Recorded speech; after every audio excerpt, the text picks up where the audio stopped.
Welcome back to Never Watch Alone, where you'll never have to watch a movie alone again. I'm your host, Tim Leifheit, and finally, we're actually starting with an action movie. Haha, we got you guys last time, but it's okay, we had fun. Joining me, as always, is my good buddy, Sean Wheeler. What's up, Sean? Let's get into it. Oh, fuck yeah. And as a special guest, returning from the long early days of the show, John Knoell. How you doing, John? Man, it's good seeing you back. God, do you keep that vault that cold on purpose? Well, it saves a lot of money, so yes. Tim just unfroze me. I have a coffee in my hand right now. See, he's got coffee, folks. He's fine. Yeah, where can we find you, John? You got any place that we can look you up? Just put in the links below for you. Right now, I'm kind of in between projects, so if I have anything, I'll send it off to you probably after the show. But yeah, wonderful. I've been a little bit. Either way, it's check out his stuff. Yeah, I've been a little bit dead for the most part because I just graduated from my program. Congratulations. Thank you. And now it's basically been between pandemic stuff and like trying to figure out where I want to go with the rest of my life. It'd be like that. I've been busy and creatively just spent. Yeah, I feel it, man. It's crazy when you get out into the world for reals and you find out just how nuts it can be. Yeah. Anyway, so for those of you who want to be like, okay, why are you guys still talking? Get to the fucking movie. As always, there's a sync button below. But that said, we're here to talk about one of my personal favorite action movies. Seriously, I've been shaking with anticipation for excitement to talk about this movie. So, sure. Yeah, it's well, the okay. anticipation that gives you shakes. Blame the anticipation for the shakes. Okay. Guys, I want it for all my listeners. I want to confirm that yes, I am on speed. But I'm Speed the movie and not Speed the drug. But you could also argue that this movie is a drug, but I digress. Either way, I'm here for this fucking movie because okay, so a little bit of backstory about me because I usually, ask how you guys first got into this one. I got into this at a really young age. This is actually my first R-rated movie I ever saw. I was 4 years old. Whoa. We had the VHS tape. It was fucking cool, man. I heard all the bad words, and I didn't understand it for years and just kind of put it out of my head and because my parents were so sheltering. But either way, it got my sensibilities, and I liked it a lot when I was a kid, even just watching it when I was like 5, or 7, 9 years old. Loved it then. I love it even more now. Like, holy shit, this movie is aged phenomenally well. And and a lot of people are like, oh man, yeah, this is when Keanu Reeves really became cool. Or when people saw The Matrix or John Wick, like, oh man, Keanu's so cool. I'm like, dude, I like fucking Keanu Reeves way before you guys did. So, Motherfucker, like. Oh shit! Now cool. Here we go. I've got the old man He became here. cool before this. I grew up. Remember, I'm a Cali boy. Yeah, Point break, bitches. Point break, bitches. Actually, Sean, how did you see this movie for the first time? Now, did you see this around the same time as Point Break, or after, or when? How did you check this one out? I know I ended up seeing Point Break before this, but obviously. I did not see this when it came out. I probably saw it a couple years later. Okay.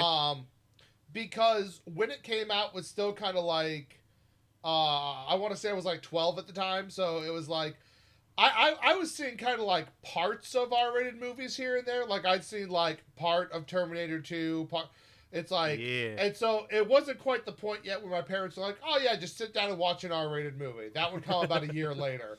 And once that came, because my dad took me to see Braveheart in the theaters, once that R-rated movie thing started, it never stopped. It just started being like stuff all the time. So yeah, I would see like parts of action films at friends' houses and other places. I think I probably saw this late 95 would be my best guess, maybe early 96. Right on. But I remember seeing it and enjoying it, but to me, oh gosh, here, a bit of an embarrassing personal story. Oh god, this is gonna be good. When I moved to Ohio, I was adamant about not giving up my surf culture and interest from California. So literally all through middle school, I was the Pacific Sunwear poster boy. Holy shit! I'm sorry. I gotta interrupt. You are fucking Keanu Reeves in Point Break in reverse. He goes from Ohio to the surf. That's kind of fun. Oh, that's awesome. I'm the guy wearing Quicksilver shirts when everyone else is like, the hell? So there was a lot. So for me, it's obviously I was going to have a love for, Point Break, despite the issues the said movie has, but it's it's that right kind of fun. So also, I'm a sucker for Lori Petty. Yeah, totally. Fucking Tank Girl, hell yeah. Yeah. But what was what was your first screening like for this? Or was it just kind of like one of those things that just kind of came and went? It was really kind of a came and went. I enjoyed it well enough, but okay. Again, the first. Okay, so my first time seeing any part of an action movie that really registered with me. I'd seen a few clips from Rambo or stuff here or there. Yeah. I saw about a half hour of Terminator 2 in a surround sound screening booth in a Circuit City, on a 52-inch widescreen, when it had just come out on Laserdisc, whatever. And the part I saw was when she's imagining the atomic bomb going off and she's on the fence God. and she goes off and tries to kill the guy who's working on the chip. So I'm watching him skin his arm and the hand and all that. That shit was fucking intense, man. So it's that became kind of that's what I'm looking for. So I saw this and I'm like, that's cool, but I want that. Oh, okay. So you held it up against the impossibly high standard of Terminator 2 and it didn't deliver. Okay. Well, I guess I have to let you go on that one. All right. Well, how about you, John? What was your first experience with this one? You showed me this movie. You are responsible for my. Of course I did, because my undying passion. I just have to spread this movie around like herpes, which is exactly why I'm doing it on this show, because now I can do it cybernetically. Yeah. So it was. Oh God, I think it was 3 or 4 years ago now. I was over at your place. You were living with Disney Dan. Yeah, you were living with Dan at the time. And so I had come over. I don't remember why I had come over. I think we were doing another movie exchange thing with our hard drives. Yeah. And so you're while we're waiting for this to finish up, why don't we watch this movie? And I'm like, yeah, okay. So I watch it on your screen, on your computer screen, and I remember seeing it. I'm just like, that was awesome. But also really stupid. I love movies like yes, it's stupid awesome. Yeah, exactly. It's kind of like what Pacific Rim was a few years ago. It's the best dumb awesome movie you've ever watched. Yeah, I mean before actually watching it with you, of course I'd seen the Mythbusters episode where they actually test the whole bus over the fuck thing. Yeah, dude. Sure, whatever. But before that, no, I'd never seen this movie.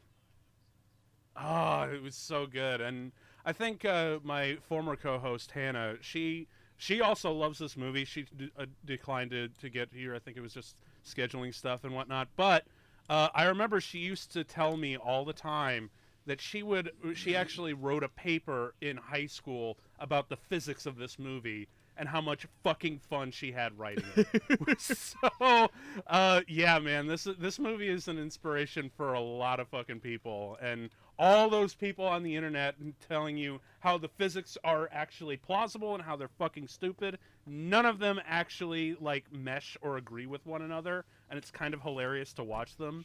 But The either only way, stupid thing about this movie, about the physics or whatever, or you want to talk about with this movie, is the fact that it's clearly going off a ramp and there's no visible ramp. That is the only annoying thing about this movie. Don't care. Fucking cool. It's like, hey, it's gonna do a jump. Why is the front end already in the air, you bitch? Because it's cool, okay? Like there are times it's kind of like like why do you call it a Blade Runner a Blade Runner? Shut up. It sounds cool. that's the whole reason why. No, there's a much simpler reason. Because Philip K. Dick said so. Oh well, that's also a very astute reason, you know. There's actually an episode of Star Trek that parallels this movie. Oh really? Yes, there's an episode of Star Trek Enterprise where there's a quite literally, as everybody fucking knows, like the plot of Speed is like paper thin. It's if this bus goes below 50 miles per hour, the bus will explode. There's an episode where if the Enterprise doesn't keep going at warp 5, the ship will explode. Oh yeah, and of course we've all heard the Simpsons parody where he's like, I saw this movie where a bus was speeding, and if it dropped it below a certain speed, then that speed would set off a bomb that was keeping it from speeding. I think that movie was called The Bus That Couldn't Slow Down. Oh my God, Simpsons is so fucking good. But that said, y'all want to actually get this bad boy? Let's get on this motherfucking bus. Yeah, let's do it. Oh, Why fuck not? yeah. So, for those of you listening at home, if you've got a Blu-ray, you got a VHS. I sure had a VHS watching this. I watched it many times. Surprise, it is surprise. streaming on... Oh, of course. I mean, that was one of my favorite movies to pop in when I was a kid. But it's available on Amazon Prime with a premium subscription, and it is, for all of you people still coming off that high of the Snyder Cut, whether you liked it or hated it, totally different story. It is on HBO Max for your subscription, so if you're keeping your HBO Max, here's the time to really utilize it, because we are going to get this bad boy started in 3, 2, 1, click, and 20th Century Fox logo. Now a subsidiary of Disney, which is so... I'm just waiting for Aliens to hit Disney Plus. You know what? I'm waiting for this movie to hit Disney Plus now, dude. Oh, man. And right away. Okay, so can we talk about how fucking wonderfully simple these opening titles are? We start at floor 41, and it just goes down, and they just had to calculate how many floors that they had for each one. It's super simple. Can we talk about the fact that somehow this movie only cost $30 million, and yet they built a 4-story set with 4 functioning fucking elevators? Not to mention blew up an $80,000 airplane too. Right. Or the fact that they had to do more than 30 takes to get some of the shots at the airport. Yeah, man. All right, here we go. Title drop. Boom. Although, you have the. This movie's also a perfect example of why you make sure you have insurance. Yeah. Because they busted a lot of cameras. Dude, the thing that never gets talked about in this movie is the score.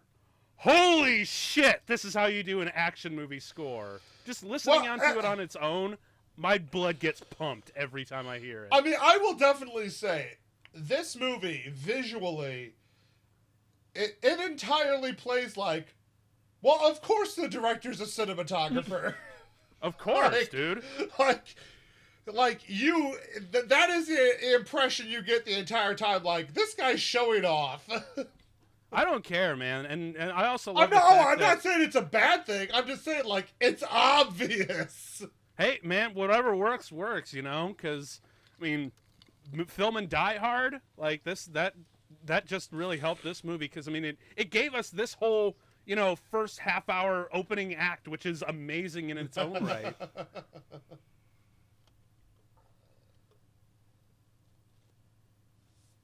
But dude, yeah, for real, that score is fucking phenomenal.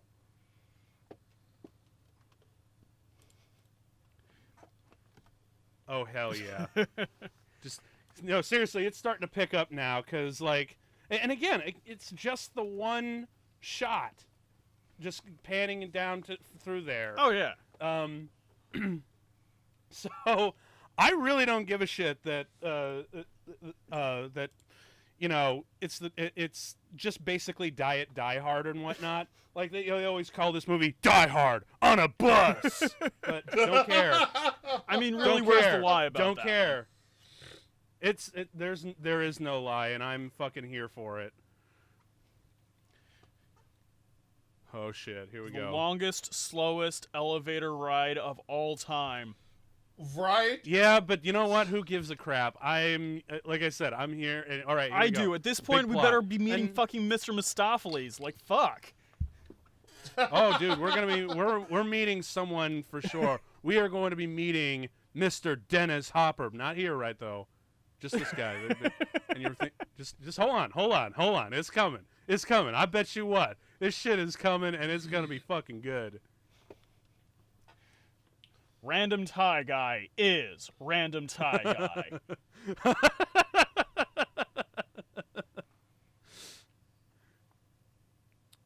Let me see your papers, sir.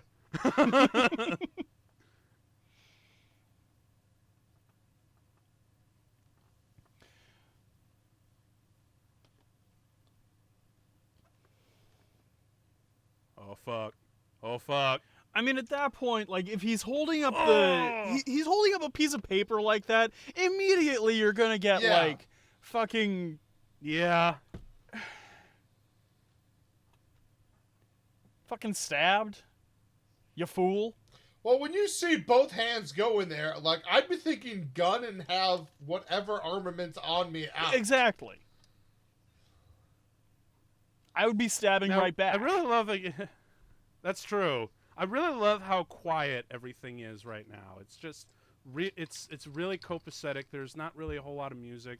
It's very mundane. And then of course we have this little. I mean, bit. for these people, like, what could possibly go wrong?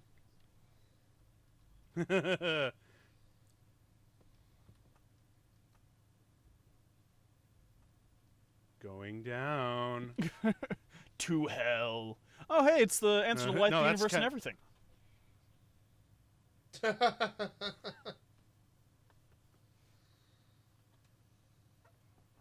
Boom! First bomb of the movie. It's not the only thing that bombed, apparently. No, I'm kidding. Oh, no. This movie did I very well. know, Now the I sequel, know. on the other hand, that's a whole other story. I always forget that there's a sequel to this. We don't Yeah. talk about that. I mean, yeah, it is kind of in poor taste, isn't it? Well, I mean, I hear it's. I've seen most of it, but it's eh. It's just eh. I mean, how could you compare to this Oh, one, and then- really? What button did you push, Bob? The one that meant the beans. It's the explosive diarrhea. All right, now. God. All right, now- I am above this This- joke. Why did I make that joke? Wait, this unnecessary car jump. Right? Yeah! Fuck yeah! This movie's Like, cool. I was watching this the other day because I hadn't watched it in so long, and I'm just like, why? Why is that? Because it's fucking cool. Why is that's anything in this why. movie, though? Like, really? You're in an act. Look, this is called Speed, not Gravity. That's the other Sandra Bullock movie. I'm gonna make that joke so fucking much. You know that? Apparently.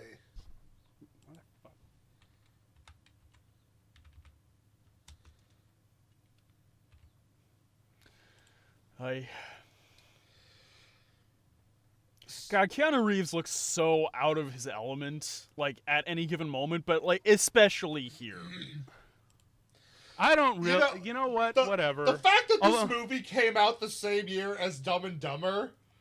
I just know, blows- right? It blows my mind because, like, Jeff in Dumb and Dumber is a whole other level. Yeah, he is, man. And as a matter of fact, it's crazy how we have two halves of two iconic comedy duos of the 90s. We have fucking Bill and Ted and one of the Dumb and Dumbers. Like, how... That's yeah. But it's okay, because we've got... But it's okay, because we actually got Miles Dyson here.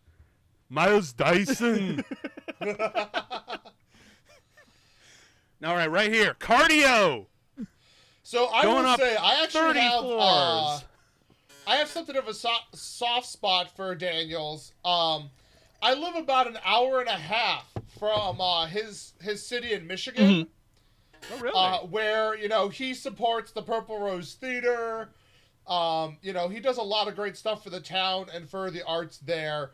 I've been to the theater. I have, been to the amazing Common Grill, he's friends with the owner.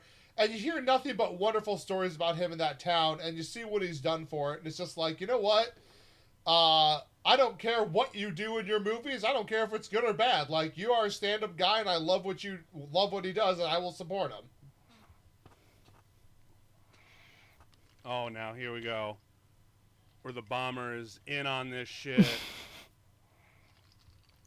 More elevator porn. Yeah!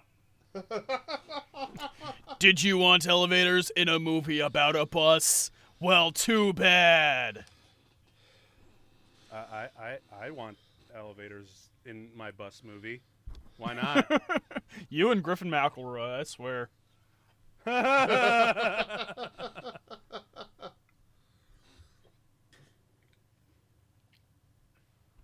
All right, now going on in. Mr. Guest, please sign in. I really love that fucking line. Remember, Joss Whedon did like 99% of the dialogue. So, yeah, it's going to be fucking good here. Who's up there? If they would have just stopped reusing some of the same jokes over and over again.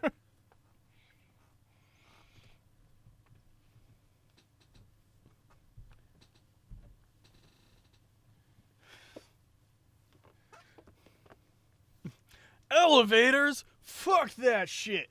Pabst Blue Ribbon. I really love that bit where I really love that bit where he's like, "We'll have you out of there as soon as possible," and he's like, "Am I lying?"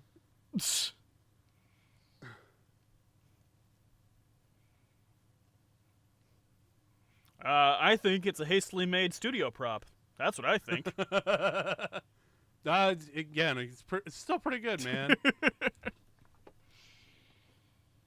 Although, I feel like there was a lot cut out of this sequence here because I don't know if you noticed, but especially in the shots where they're going up the stairs and later on when they go out to the roof, you'll notice in the background there are a lot more SWAT members than just these two guys. That is true. And I feel like, did they cut something out, or were they like supposed to go into a team, and then they just edited it down to be like just the focus on these two? I mean, thematically, I know that makes sense and whatnot, but I really want to know what the hell was going on, because I know the script went through so many fucking rewrites. It was kind of insane. I mean, for sure, but like to a certain degree, like I feel like they kind of like overshot how many SWAT team members they had, and like especially in that establishing shot earlier, where it's just like they have true. like 13 guys in that hallway. Actually, there's a thing about that. Apparently, just about every LAPD officer is cross-trained for SWAT. Oh, okay. Because welcome to the LAPD. Go figure. Yeah. So, like, they could literally suit up at the drop of a hat and be like, "We got SWAT." But yeah, with this one in particular, though. By the way, we talked over it, but we just had the inception of a line that we are now going to have to hear way too many times in this movie. Shoot the hostage and pop quiz hot shot. Yeah, exactly. Yep. All right, watch it. Right here. Stop. Watch this. You'll see like multiple ones coming out. Oh, hey, it's The Departed. Boom, and then in the background, you can see like a shitload of them coming out. But it's really just edited down to these two, which, again, I know that thematically makes sense, but I'm like, Was there something else shot here? Because I really want to know what's going on. And as a matter of fact, there's a lot of weird continuity goofs like that, but again, I just don't care because thematically it all works. Well, yeah, and really, like... There's one issue... To a certain degree, I think that's kind of all that really matters, is making sure that you get that thematic feeling to it. Totally. One issue with this movie that really irks me is... So, the villain is really set on, like, that 3-point-whatever million dollars. And... They don't really explain how we got that number, but there's clearly a reason for that very specific number. I mean, Doctor. But I know the people can't actually just see like, us. That was a really bad joke to make, like, in an audio podcast. Either way, it's it's actually weird. I always said that the most money that I'd ever need in my life personally is $3.7 million. Here's why. $1 million for a house, because sadly that's what it costs these days. Fucking real. $1 million for investing so I can keep money coming in, and another $1 million for starting up a couple of small companies, and then the 0.7 I just live off of. So maybe that's the reasoning there? I don't know, man. But that's just how I'm playing it.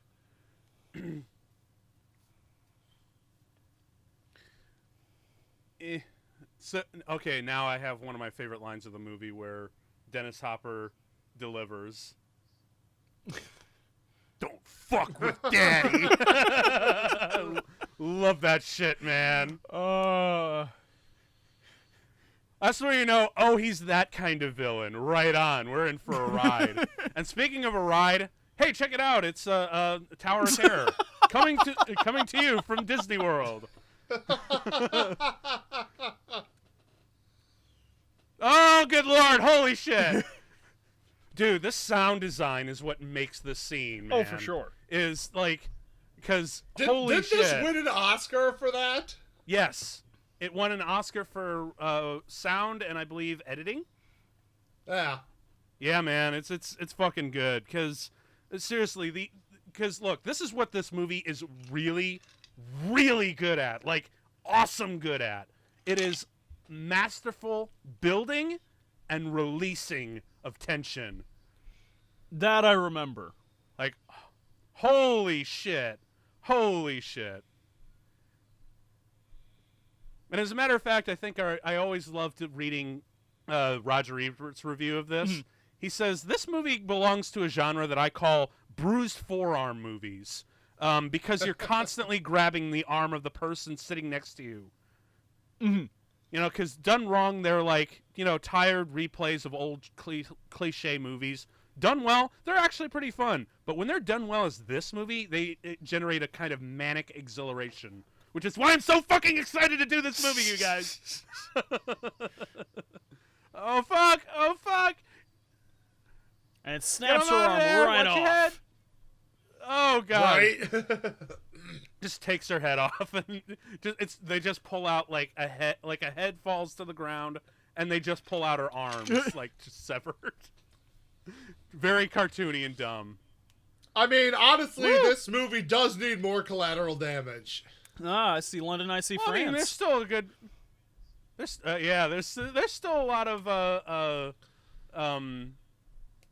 there's still a couple of deaths in here though. Oh shit. These extras, I swear to God, are so fucking great. Especially, I love this one. This one guy coming up. He's just, come on, lady, come on, come on. Yeah, right here. Oh my God! Like these extras, give all these extras the awards. Can there be an Academy Award for the best extras? I mean, because especially in the '90s, we had some fucking great extras. Oh, come on, do it. Oh shit! 22nd floor. We gotta get it. Oh, it takes the shoe. Damn! Damn! And then lobby floor. You know, damn. Oh, so good. given the So. How was it for you, honey? It's just talking about this shit like it's fucking sex. if This I movie can is pull sex. the curtain back just a little bit, watching this sequence without sound, the winch looks so much more fake. Don't care. The sound design is The good. sound design is amazing, and that's what sells it. Yeah, for real. Oh, fuck. He's here. He's fucking here. I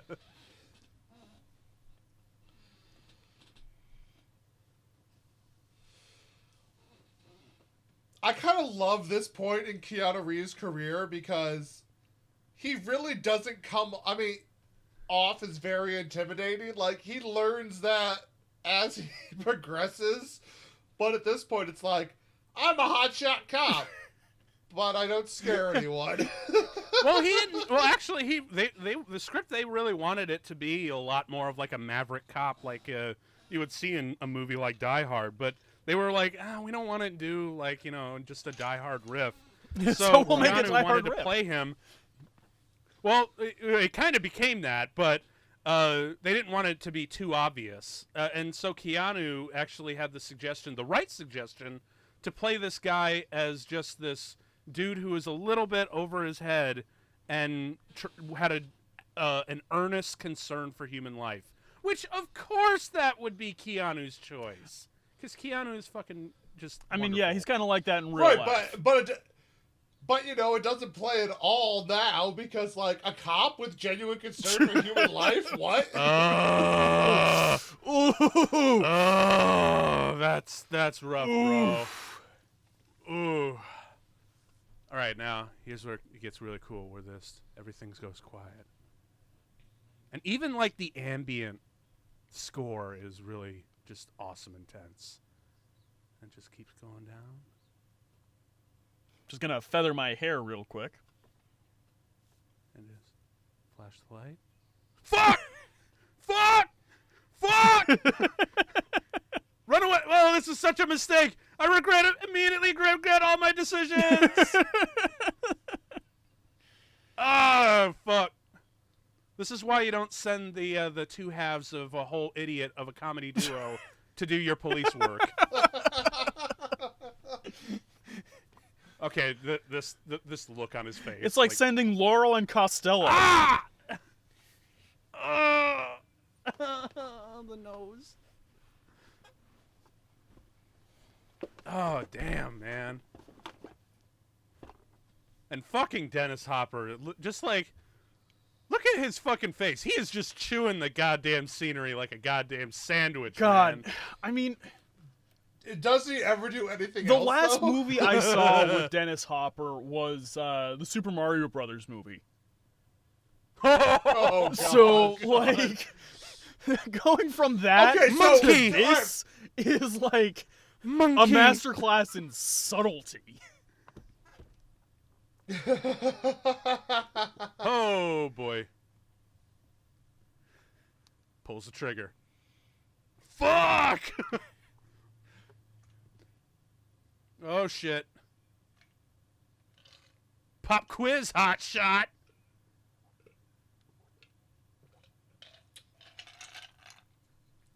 Oh, shit.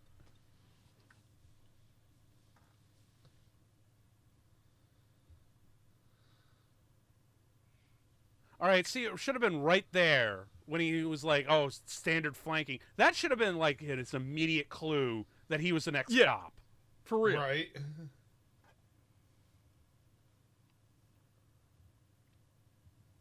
4, 3, 2. Oh, well, miscontinuity there. Doesn't matter. Don't care. Like I said, you guys, there's a lot of continuity. As a matter of fact, there are shots in here where I can actually single out where you can see the goddamn camera for the B-roll. But you know what? Again, don't care. This is Speed. I think that's I your love this mantra bit at this with- point. Like I'm imagining Well, for this him movie, right yeah. now just sitting on like a far off secluded mountain, like with a small TV, like the tiny small TVs that you can like pick up for a couple of bucks, and Yep. it's just playing this movie, and like your eyes are closed, you're like floating 3 feet off the ground, you're just like, don't care its speed, don't care its speed. What is he? The cinematic Unabomber? He's basically the Joker without makeup. Eyes to see you.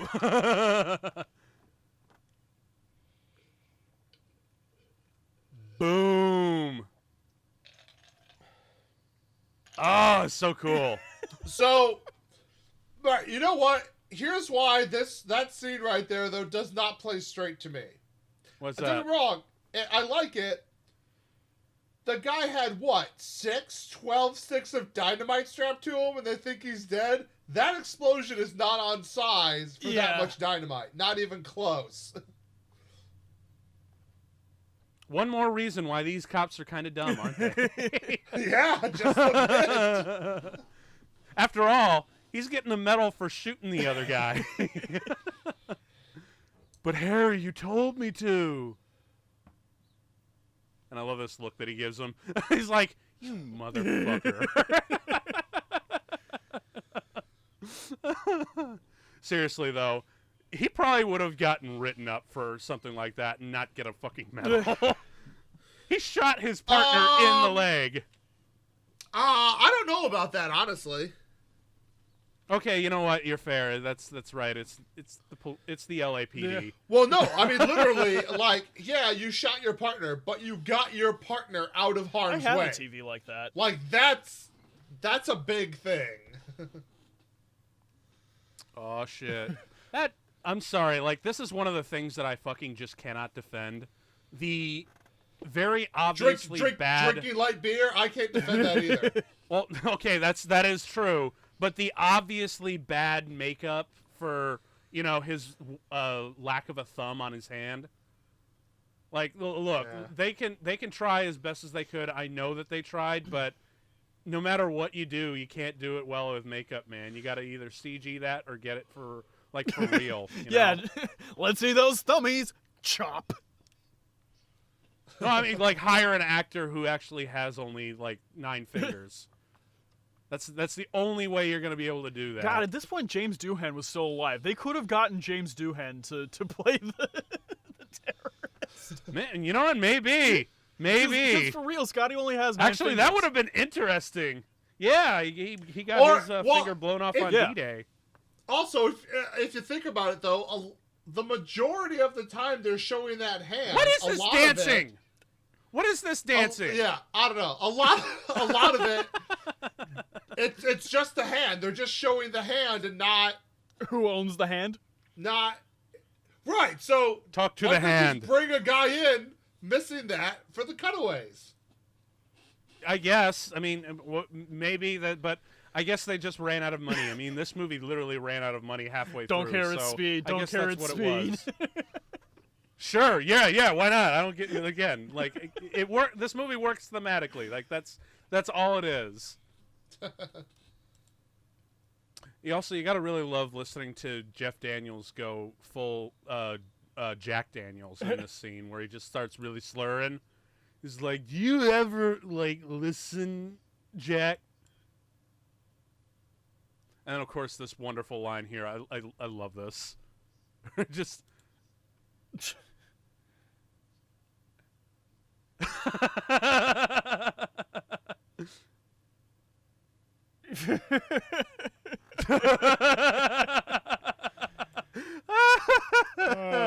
Yeah, we've all been there, haven't we? Just, I'm gonna go home and have some sex. You're gonna puke. Yeah, that'll be fun too.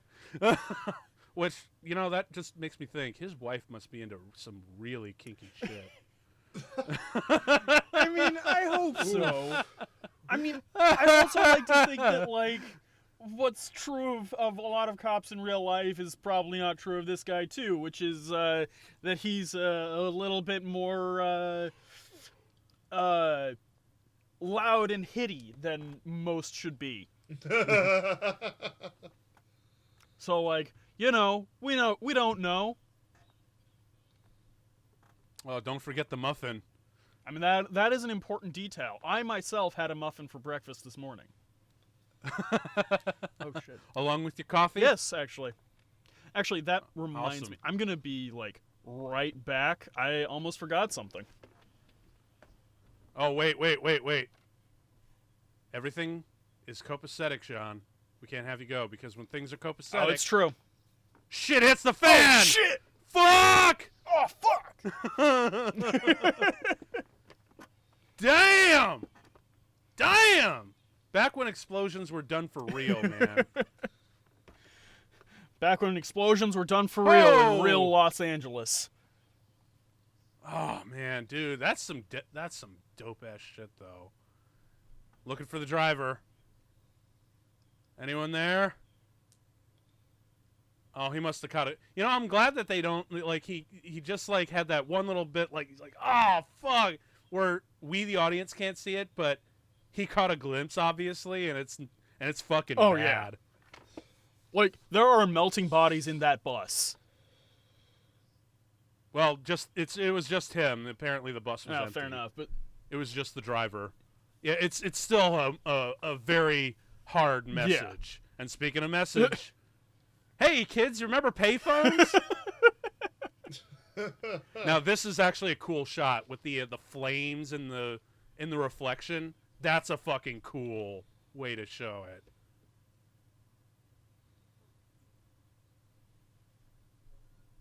Oh fuck.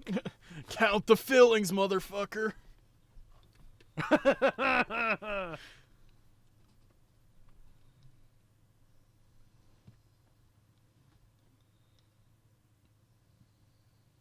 Oh.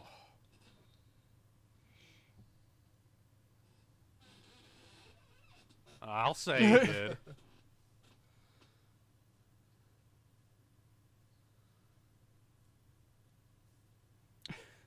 3.7 million. You know, I imagine that like at least a good portion of that is to cover all the expenses he's been spending for these hostage situations. Wait, no, take out the decimal point. It's 37. Oh! What do you do, hotshot? Suck 37 dicks in a row. That's what. Tried to suck a dick on the way to the parking lot. Hey, you, get back here.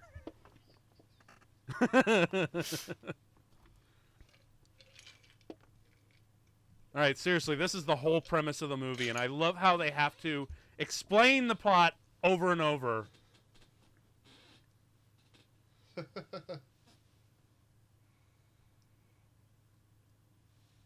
Shit.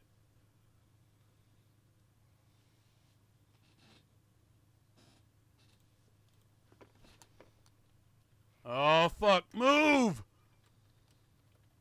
Also, here's something that I know you'll find tragic, John. Yeah, what's that? His coffee's still on his roof. Oh, There he goes! you There bastard. goes the coffee! Also, you gotta really love that the advert on the back of the bus is for Santa Monica Bank, where money isn't everything. Yeah, right. That's actually a nice little tongue-in-cheek thing about, yeah, money really isn't everything in this movie, even though it's totally the reason why they're having such a bad day.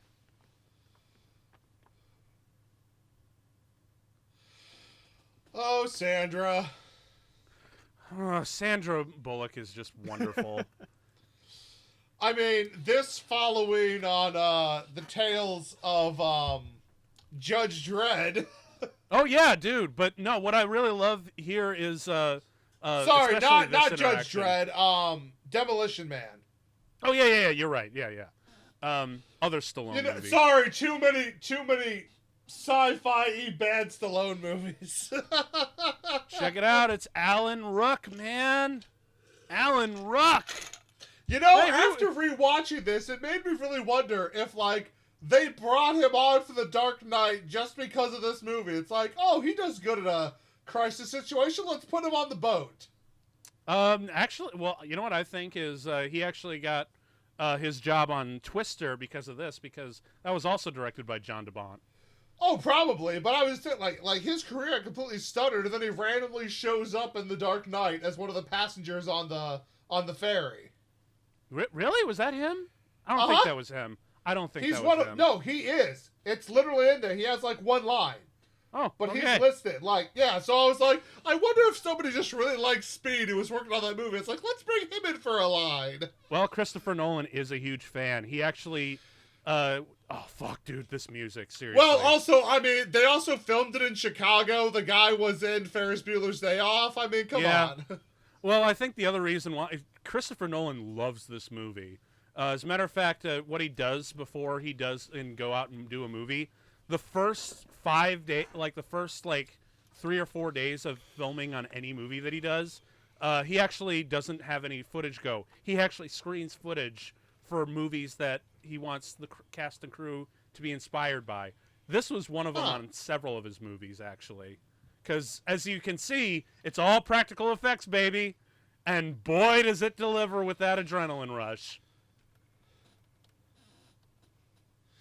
I am impressed with the fact that, you know, something for practical effects, you have Keanu doing 90% of his own stunts, too. Oh, yeah.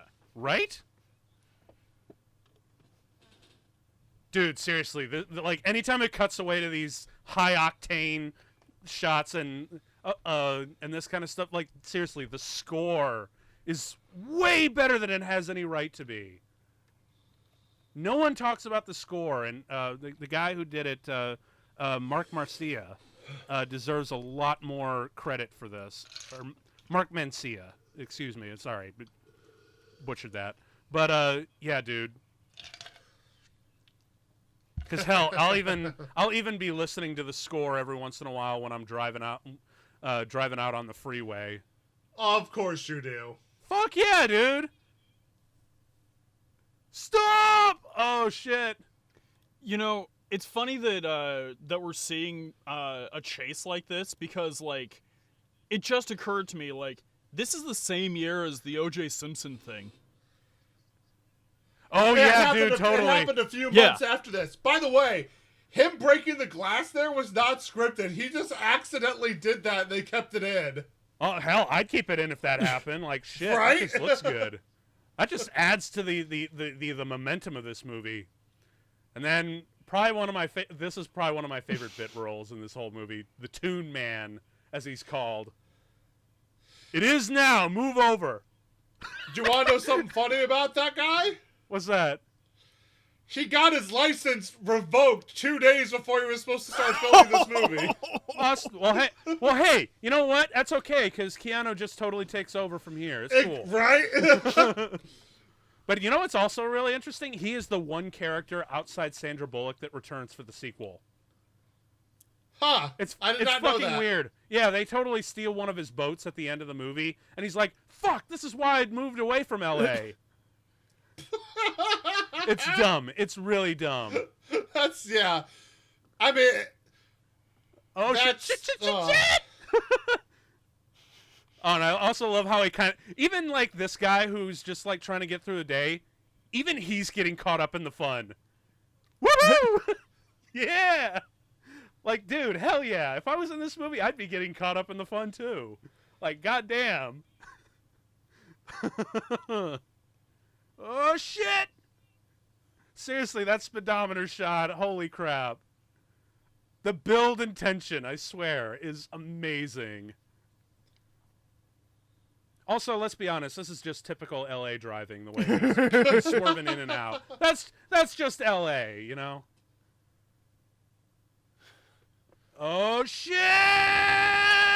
Oh, it's Here armed. we go. Not good. Fuck, here we go. And now it has, again, this is another one of my favorite bits, like, where he's trying to tell, like, I'm a cop! Open the door! Like, there's a bomb on your bus!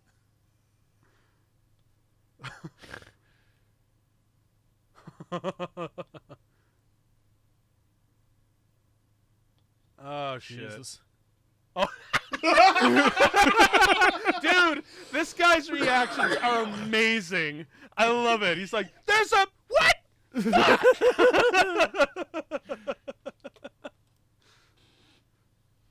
Now he's going to try to write with a sign. And again, this is like where the score really gets to shine with this movie. And it just helps with the tension. He's got the sign up. All right. Hold her up high. And then, in your face.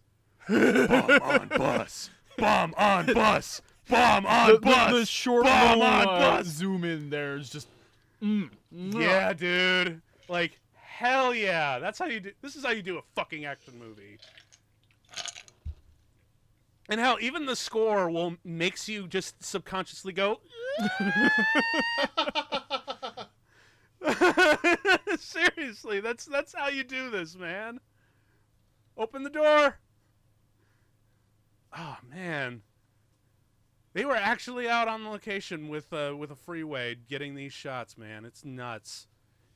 Any other place, it would always be like, you know, fucking green screen and, you know, just with a whole bunch of like these really crazy rigs. No, they're just like, we're gonna do this for real. And I think that's another thing that really helps with these, especially with movies these days, because again, other than like movies like Christopher Nolan, you're not doing that. They're not doing this anymore, you know, because that's why movies like, you know, the stunts in Tenet and Dunkirk really like make you, you know, sitting back in your chair with the adrenaline flowing, because it's all real. Because nowadays with so many fucking action movies these days, we're drowning in it and we're kind of weirdly numb to it, and you have to like really get creative in ways to release that adrenaline. I mean, and here's a great example of how. Oh shit, not the door.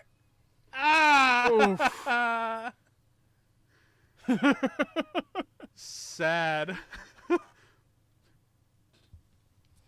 And he's like, oh, fuck this. I've had enough. Just take the damn phone. Woo shit. And once again, all this was in camera. That's actually Keanu Reeves right there. And he's actually going to jump on a moving bus at 50 miles an hour. Wait for it. Ah, damn. Damn. You gotta have some balls to do that. Oh, hey, dude, check it out. It is the first Keanu Reeves movie where a car crashes into the water barrels on a freeway chase. A big moment. I know, right?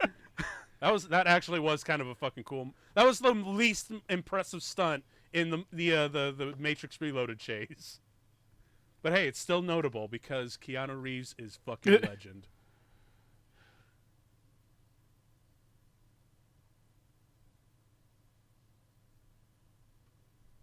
Please sit down. Jeez. Now, I don't know where this came into play, but this is a really brilliant little bit of extra tension on top. Having, like, because you can imagine this guy must have robbed a liquor store or something like that.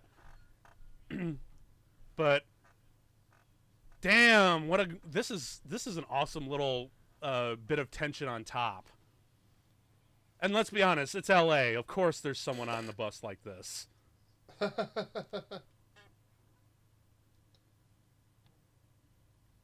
Oh, shit. And again, this is where Keanu really gets to... Again, he's not the best actor, especially in his early days, but here you can tell he's fucking trying. He's really trying to defuse this situation. I've always been an advocate that with a good director, Keanu can deliver great performances. Oh, for sure. But, you know, if he's not well directed, sometimes it's, no!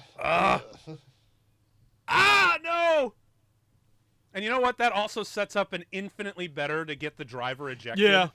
Because originally it was just like, oh, he had a heart attack. Like, that's boring. This is way more intense. And plus just like the sequence of trying to get under control. Like, damn. Oh, shit. Don't slow down.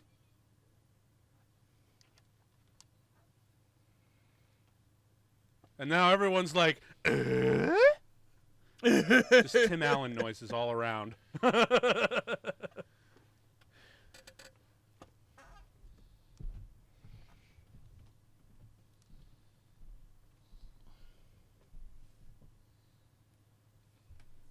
Wait, is that CC Pounder?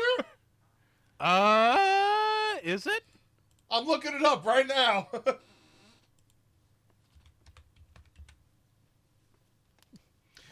Ma'am, do you have a commercial driver's license? God, wouldn't it be amazing if she came back in the sequel and she was a bus driver? Actually, it's she actually really... got certified to drive a bus to I'm do not this surprised. Yeah. Well, as far as her character for the sequel, it's actually really funny because like I said, I've actually seen the sequel. It's not really, I mean, it's not as bad as everyone says it is. It's just kind of bad, and it's like this movie is dumb, but it fucking works amazingly well. That one, it's dumb, and it just doesn't quite work. That's so. Once again, that score, man. Fuck yeah, gets my blood going. But no, in the beginning of Speed 2, she's actually with a driver instructor, and he's like, yeah, I kind of got screwed over with my driver's license, and plus I had to break up with my boyfriend, Jack, and it's really dumb. It's really dumb, you guys. But doesn't matter. Doesn't matter. We're not doing Speed 2. We're doing the original, the best, the good one. Right here, dude. Early multi-monitor villain layer shit. This is something that this feels so commonplace nowadays. I can't. You know, I'm actually kind of curious. Is this like this might actually be the first iteration I've seen of that, where you know you have the villain hanging out, where he's one of the phone-based villains of the '90s, where they have like all their monitors watching everyone. I mean, kind of. There are like I was prototypes corrected, to that it is- trope. I think the earliest one that I can come up with is the movie "The Man Who Fell to Earth" with David Bowie, where Oh wow, really? yeah, That early? that one's 1976. Okay, wow. So I stand corrected. It's not CC Pounder. It's Sonia Jackson. Okay. But yeah, Bowie just sits there watching like 6 to 8 TV screens at the same time. Huh. Interesting. You can also see that in the movie. Oh God, what is that movie? Isn't it like Flight of the Navigator or something like that? Maybe. It's been a long time, man. Oh, this little bit here, I really love where he's like about to look in closer. This exchange is just amazing. Where he sees the bomb and the fucking wristwatch. Oh. And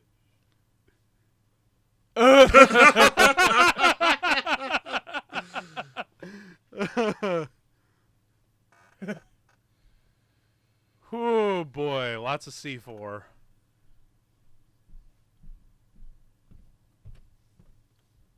A watch? That's a shitty timer. Oh shit.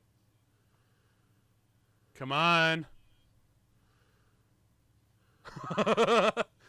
Oh shit, traffic jam. Oh fuck. Oh god, oh god, oh god. It's oh, LA, God, oh, of God. course it's a traffic jam. Well, yeah, you know what? That's another thing about this movie that I know for a fact, that there are large chunks of this movie where that bus is not going like one thing over 35 miles an hour. Oh, for sure. Like, Right now we're heading into the part of the movie which I like to say call bullshit.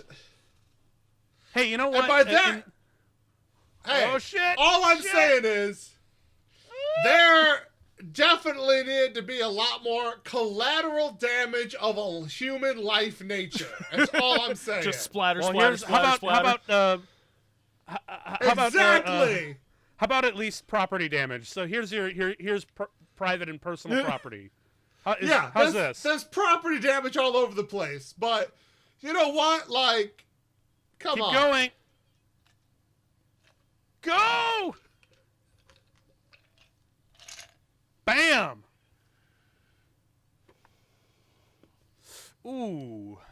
Ow. Damn. Ray Liotta. Well, that's... As far back as I can remember, I always wanted to be on a bus.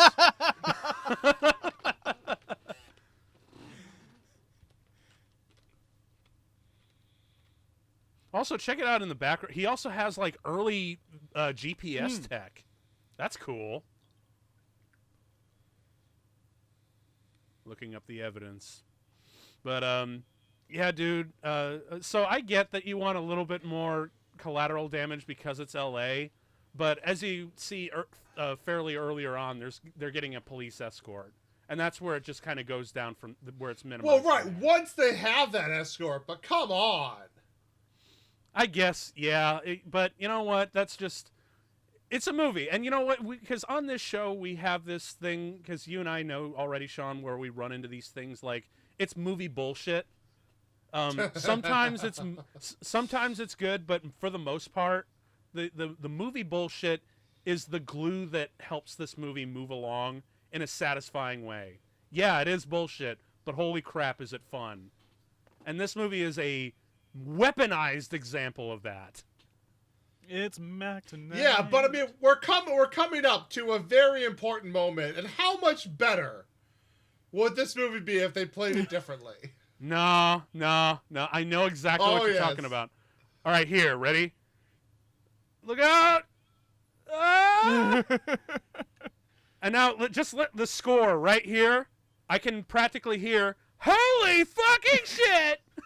Just, whee! In the most terrified way possible. Like, yay! Oh, Tim, you're adorable. Okay, so... No, seriously. Like, even in, like, Empire Strikes Back, the asteroid field musical cues, it honestly half the time feels like John Williams is making you go, whee! Yay! Ride! Movie ride! This score is doing the same thing. Seriously, it's awesome. Oh, fuck. When it cuts away to this, you know that's bad. Oh, shit.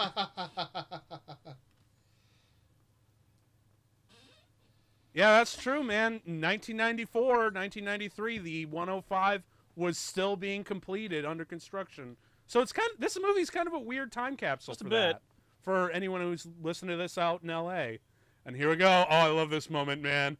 Just like, holy shit! Holy shit! Whoa!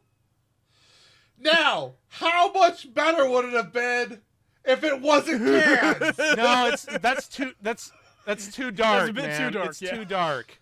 Right, take it dark. Well, okay, you don't have the cans, they don't splatter the children. What are you doing? Look, that would not... The only reason why this movie was so successful is because it tested super well with audiences. Sean. And if they put that in, I guarantee you, everyone would have been, like, pissed off. Everyone in that test audience would have written that scene off. You're the weird exception. I love you for it, but the audience has spoken. And speaking of children... Yep. Oh, shit. Okay. Wait, this scene, Hold this on. line right here. Wait, So here you we go. Why aren't they in school? Hey, so don't kill the kids, splatter the teacher. Oh man, dude. I don't know. Like, again, you can't go to... If you're going to kill someone off, it's got to be a heavy death in order for the audience, man. This movie is super audience-oriented. Yeah. Well, right, but, like, then you have the children crying, they're traumatized, she's freaking out. Great You know moment. what? How about this, Sean? When we get a budget, we'll do a parody movie where that does happen. Or better yet, talk to the guys from How It Should Have Ended. I know they'll animate that shit. I know for a fact that they will animate that, for sure. All this shit here with the bus turn. This is another Mythbusters that they did. And you know what? It worked. That's true. That is true. It totally worked. Oh, this is so cool, though. Oh, shit. Damn, this is so cool. And they actually even made a special bus rig to drive on its side. And you can kind of see the rig where it raises it up on Just a jack. a little bit, yeah. But they built a one where you could drive it on its side just to extend the moment and get the drama in a little bit more. Which is cool. And then boom! Just for the hell of it, hit a cop car. Why not? Because it's not enough. It's not enough. You gotta have more. Fuck yeah. I mean, do you movie. ever really need a reason to hit a cop car? Yeah, man, look at that. 105. Completely clear in L.A. Oh, and yeah, that last shot there, you could totally see a camera. One of the other film production cameras. But, again, doesn't matter. It's speed. You're gonna start doing the And yeah, seriously. It's speed. It's speed. But it's true though. This movie just weirdly fucking works. Even like weird continuity things with like the sun. Like this movie's supposed to start at like 8 a.m. and supposed to end before 11 o'clock in the morning. And this shot here with the bus, that is clearly shot at like 6 a.m. or at late or like with the sunset. Like the sun does not match. But remember, the editing is so fast and the momentum of the action of the movie is so good you don't notice it really until upon scrutiny. I think Mel Brooks said it best. What's that? Movies is magic. Movies is magic, man. Movies are magic in general, and this movie is fucking magical. Holy shit. And there's also another thing that I constantly have go into question is with all the shit that this bus goes through. How does the fucking suspension or the tires just not burst? Like, I mean, I know one of the tires burst at the end, but speaking of tires, that whole thing, like, you have all these cops out there monitoring this bus. Nobody's clearing the debris off that runway when it's going in circles at the airport. Really? I guess they were pressed for time. I guess that was it. You have a cadre of cops around you all the time. Somebody had to have a brain to be like, oh, debris, we should get rid of that. Like, You expect too much. But it you adds... expect too much. Yeah. Now we're back at LAPD headquarters trying to find out who this motherfucker is. Also, I really love this. Jeff Daniels here where he just goes, where he does this shit here. He's like, I want pictures. Seen this asshole. Because some of the deliveries are just fucking great. Even Jeff Daniels, like, even though you can tell he's still giving it all, he did not have confidence in this movie at all while he was making it. Although it totally changed when he saw it. He's like, oh fuck, this is actually really good. Well, I mean, that happens a lot. I mean, what's his face? I'm Braveheart. The guy who played Bane, help me out. Tom Hardy? Yeah, Tom Hardy didn't fully understand or appreciate what was being done when he was making Mad Max. Then he saw it and he's like, oh, I'll do this again. Sure. Plus, I'm pretty sure he said that especially after seeing the box office numbers for that shit. Right, and literally, Gene Hackman did not understand Royal and Royal Tenenbaums. Like, didn't get the character, whatever, but he still delivered an amazing performance in a great movie. Yep. Dude, Alan Ruck's, his character, I'm so glad that they brought in Joss Whedon to make, because he was originally supposed to be a douchey lawyer that just dies and gets his comeuppance. Like, it's really fucking cliched and dumb. And I'm glad of the smart idea to make him a tourist who's way in over his head, who has a tendency to say the wrong thing at the wrong time. I mean, really like that characterization. I do actually like the character, but I still would have liked to see him die. Well, they were gonna do that, but they decided to change it at the last minute. And I guess they were like, let's just make it really close. Let's make it really close. At least do that. Okay, so we're getting at least the driver, which is surprisingly like a reasonable thing. You would think, like a madman for Dennis Hopper, like, no, I want all the blood. For real though. Oh, this poor woman here. That's where that one hostage really brings it home for us. Does it? Well, it's just like thinking about, what a normal person would be who's not used to high octane shit every day. I mean, I guess, put 'em in but that like, situation. she's been explained of the situation. It's like, I understand it's stressful and it sucks, but it's like your options are stay there until they figure something out, or you all die. Well, they also had that. Well, they still had that really smart bit where there was a line earlier where she's talking to Sandra Bullock. She's like, "I couldn't handle the freeways anymore. I got so tense because you could tell she's just a really anxious person." And she's like, now I can take the bus and relax all the way to work." So you can tell she already has this element of even more higher tension than most of the other passengers. Oh yeah, anxiety is no joke. And that fear, Yeah. overwhelms you, man. And oh god, this is why look, this is the human collateral that we're talking about.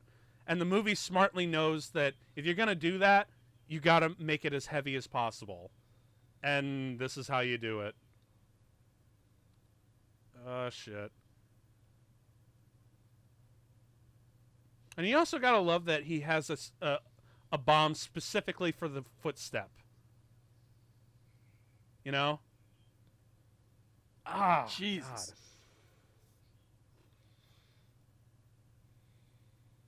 God. Fuck.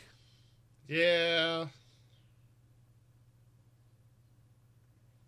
Clear the airspace, man.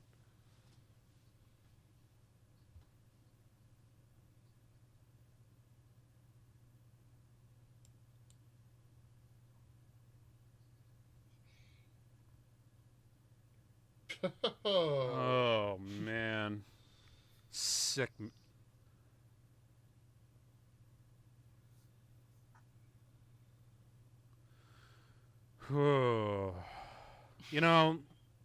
It seems like when Jack is just kind of sitting there and reflecting and acting, I always think that he might be thinking about River Phoenix, who died right before this.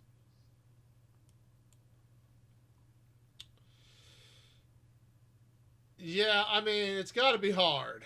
No question. Well, I mean, I think he actually canceled. They had to work around his schedule just so he could take a little bit of time to himself, because that was huge. River Phoenix was like his best friend at that point. Oh yeah.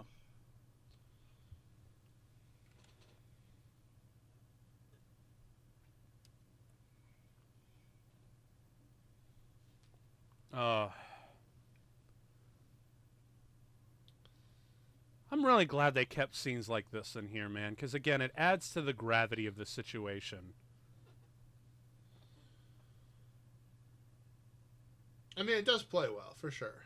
Yeah, man, and plus you got to have that. Otherwise, the high octane, action and the brilliant release and build of tension, that becomes heightened because of scenes like this, because then the really tense scenes land with poignancy.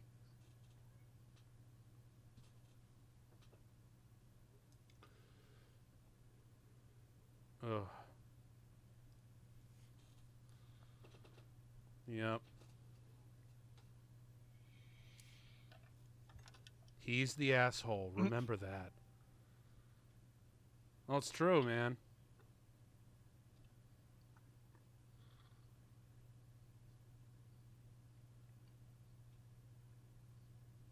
And once again, Keanu Reeves just being a super wonderful, empathetic human being. Like he is in real life. No, yeah, for real. I honestly think that's why he decided to play this role the way he did. Oh, here we go. The famous sequence. Oh, the thing that this movie... dude, for real. The build, the setup, it's amazing. And I also like this little bit here where he has to pull out the map. And he's like, but the thing is finished. It's finished on the map. And one of my favorite reactions of all time where he goes, "You're fired! Everybody's fucking fired!" That's one of my favorite reactions to anything.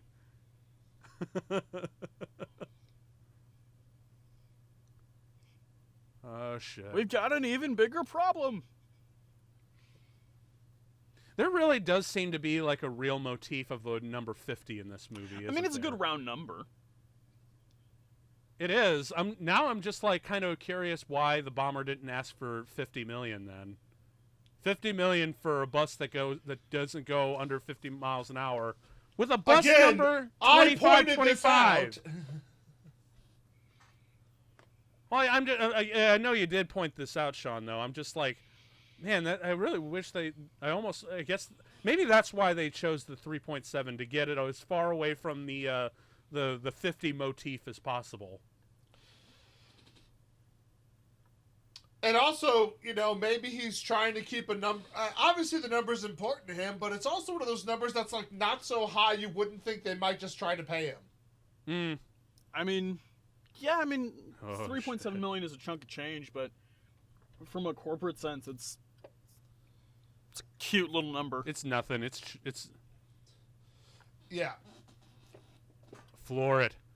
This is the solution in anything in this movie. We have a problem.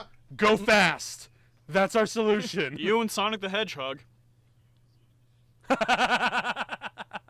Which, by the way, that doesn't work when the Space Marines show up. I'm gonna say this, and it's gonna be a controversial thing, but it does actually connect because I already mentioned the Super Mario Brothers movie. We live in a world with a decent Sonic the Hedgehog movie and a really fucking bad Super Mario Brothers movie. We'll get there. I'm sure. I mean, if Nintendo... I don't know how much Nintendo wants to make movies anymore after how bad that movie did. Hey, I mean, they did Detective Pikachu, so we'll see. It's true, but no, for real though. Oh, here we go. Like, Sega won pans. the movie race. They have a decent video game movie. Oh shit, dude! Seriously, the once again, the score just builds the tension in the most amazing way. I always like showing this scene to people who haven't seen it. I'm like, you've got to see it. The build of tension is amazing. I remember. I don't care how... Oh, fuck. Here we go. Wait, the way it cuts. Oh, my God. Yes. Yes. Let's go. Let's do this. Oh, shit. God. So much tension. Oh, God. It cuts really well. Oh, God, here we go! Fuck! And... Woo! Woo! Woo! Yeah! Oh, yeah! God, just the way yeah! So I do love the fact that they had to...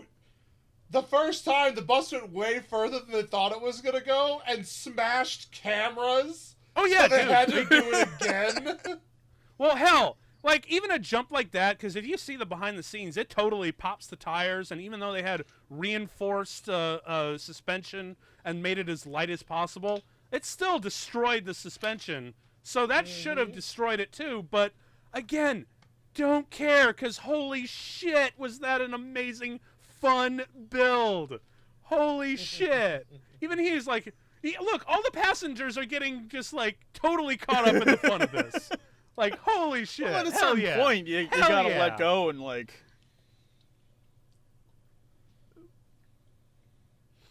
But yeah, so I'm still here for it, even though like it's just absolutely questionable.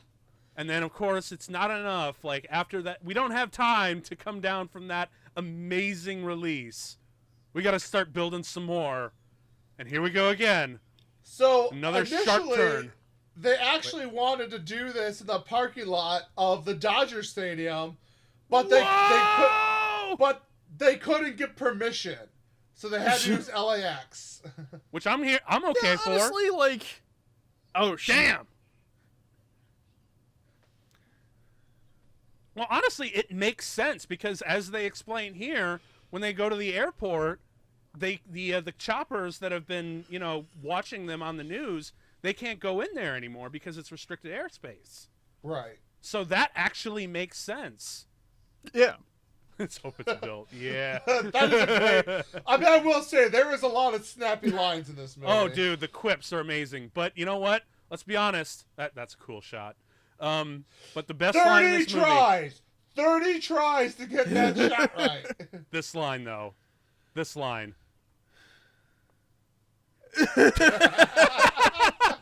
And his reaction, like, what the fuck? Priorities. What is this? Some kind of goddamn tour? What is this? Some kind of goddamn tour for you? Like, no. Oh my god, I love that line. That's probably my favorite line in the whole movie. Just, I already seen the airport.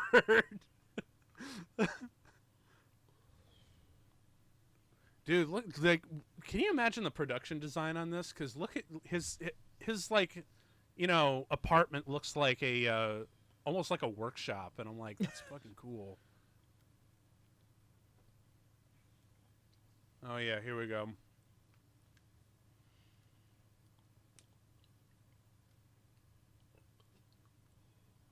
Come on.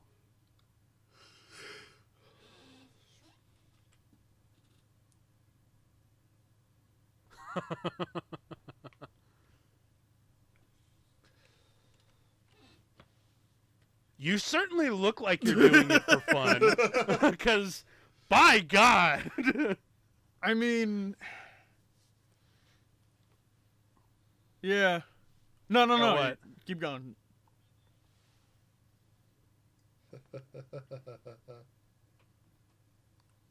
Sorry about your hand.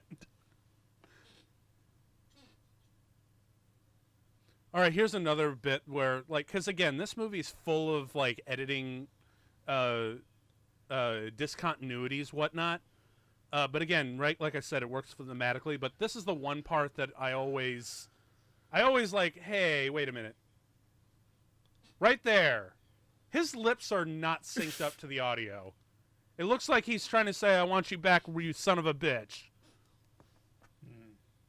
Maybe, I don't know, maybe because like the MPAA's like, there's enough swearing in this convoluted movie. You need to take that son of a bitch out in order for us to not give it NC-17, and which honestly totally sounds like the fucking Yeah, MPAA. that's absolutely an MPAA moment. I fucking, oh god.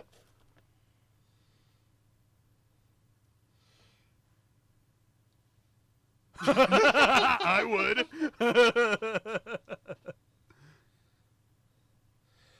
It's so odd though how like different movies are held to different standards. Like, yeah.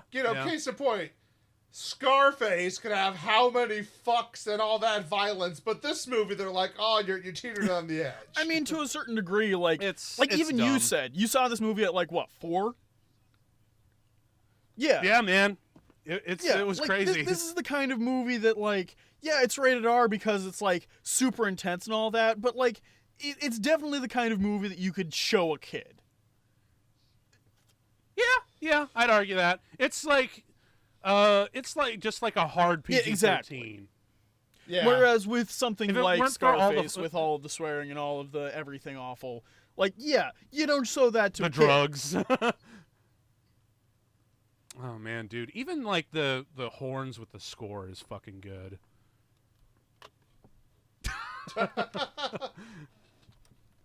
Now, I don't know what it is, but this little bit where he tells him to step behind the yellow line, I don't know why, but that just makes me laugh. I don't know why.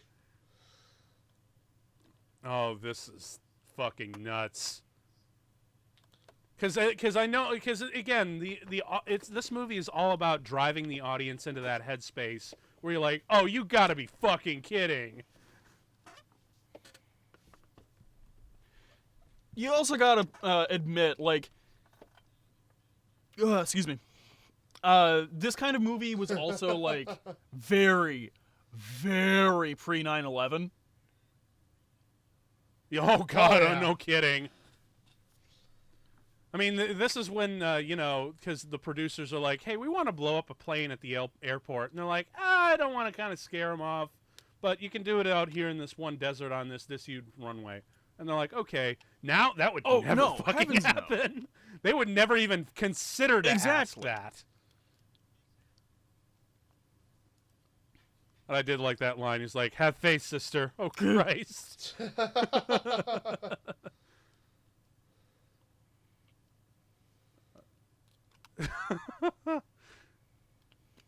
Yeah, it's not like you move one way or the other. He's fucking dead. He becomes crunchy peanut butter on the side of the road. Oh, hamburger meat. Ugh.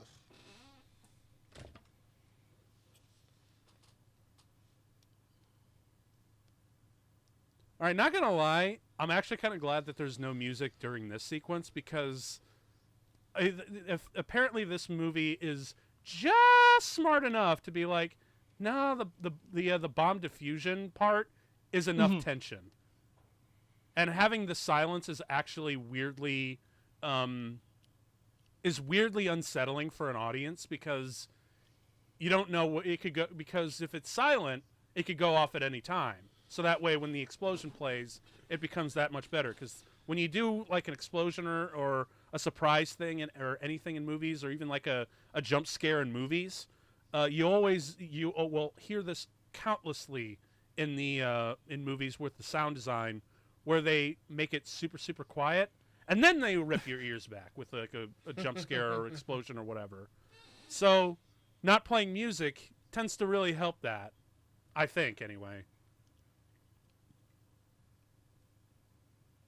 Oh shit! You gotta also love, man, trying to cut a wire but just the sheet and not the wire under a moving bus. Whew!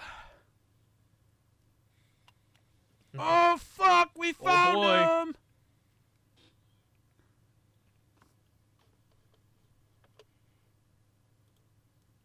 That's a scumbag! Ha! I love that.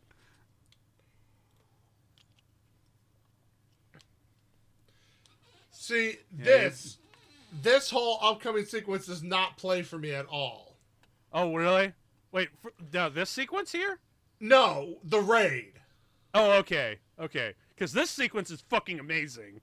Oh, this is fun. This is so fun. And, dude, can we talk about the stunt work for this shit?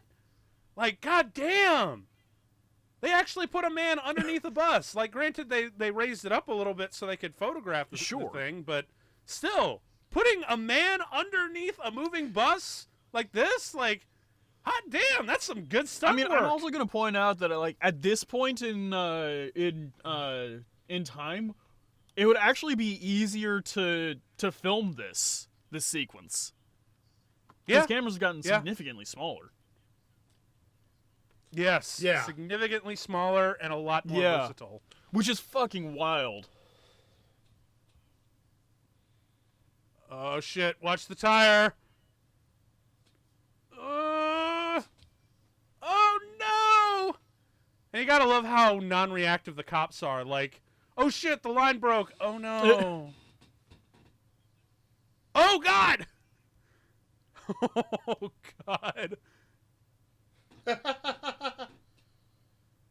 Come on, open up the hatch. You gotta love that there's a convenient hatch in the floor, don't you? That is pretty standard. Yeah, that's a design feature. Okay, so that I haven't. It's been a while since I've been on a public bus, and especially, since the '90s. Well, it's one of those things where it's like if there is a bus accident and the bus ends up like on its end, you can still pull people out. Right.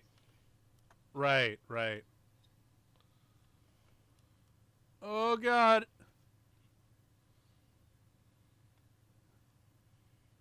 Oh, good luck, you guys.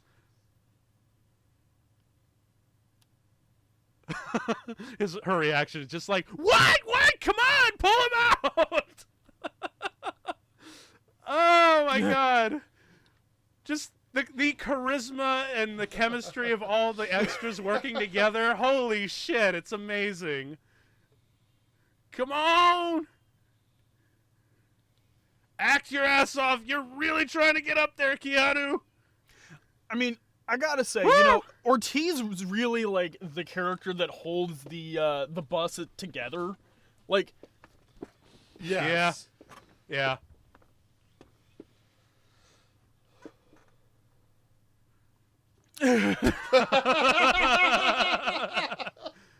Woo! He's got some plot armor. She got. You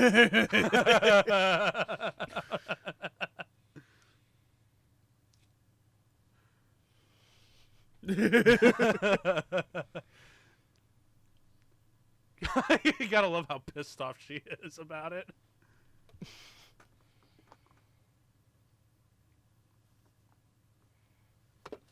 Hey, that's not gonna be a problem. That's not a problem at all. Did she think you needed an extra challenge? For the runtime that this bus is still going and whatnot, you would think that at the rate that it was going, that thing should have ran out of fuel already. You'd think. Yeah. But again, chalk it up to movie bullshit, again, man. Well, hold on, though. Then again, it's 3 hours. Yeah. It was about 8 o'clock they called him. He said he had till 11. Like, they gave him a 3-hour window. So, like, this bus thing hasn't been taking super long. Yeah. It feels super long because of how they film it all. But yeah, this raid, like, the guy makes bombs and you're just gonna stroll in this casually? Well, they're not going in casually. They're trying to take him alive. Yeah, okay, but, like, you have to be checking for, you have to assume it's trapped. And the way they do this does not feel like they're assuming it's trapped. Yeah. You know what I mean? Yeah, I guess. Well, again, it's more of an infiltration sort of thing, just so they can get him going beforehand. But I don't know.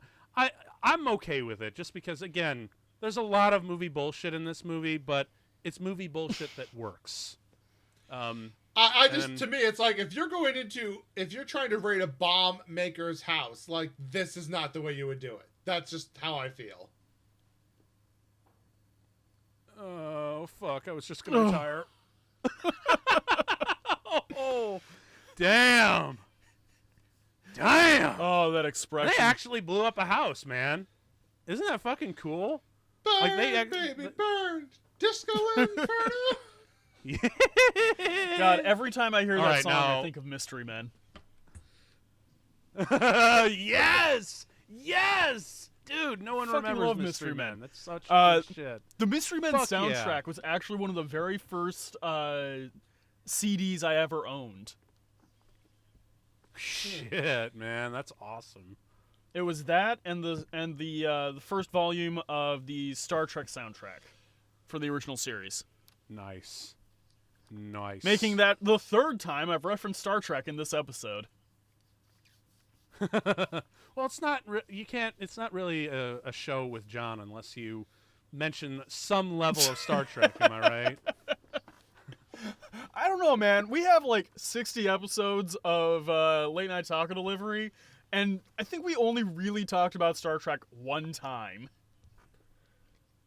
Oh, dude, we also got to put a link for late night taco delivery in there for us. Something I like in this scene is the fact that on the mannequin, you can see the police officer coat. Yeah. I like that, that setup going on.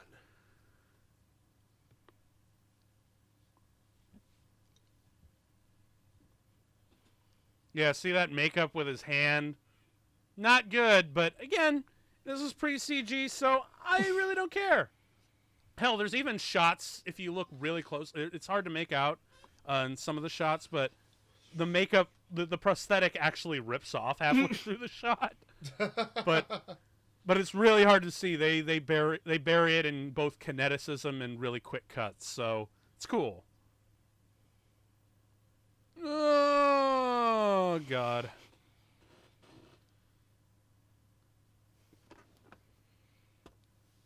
All right, now this little bit here was always kind of a really dark little bit for his character, I thought. Where he just kind of looks down, he has a little laugh, and he goes, "We're gonna fucking die." Like, Jesus. That was a little bit of a, like a little mad breakdown. Just a bit. There. They're all like, "Oh, if he's lost it, we're fucked." We are fucked. And right here, he's like, "Why did he call you a wildcat?" Oh, shit. It's the Arizona Wildcats. Oh,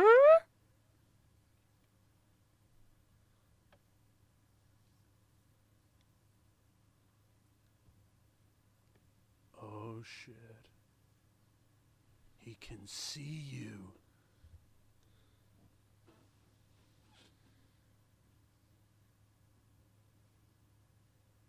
Oh, shit. I also even love how it cuts away to some of the passengers who are looking around for cameras and shit. And then right there, motherfucker!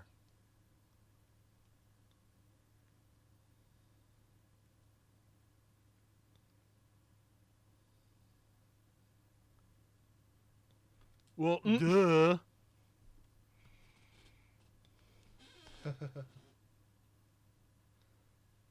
So he's got a surveillance camera, he's got GPS, and he's got, like, what, 5 TVs on this sort of thing?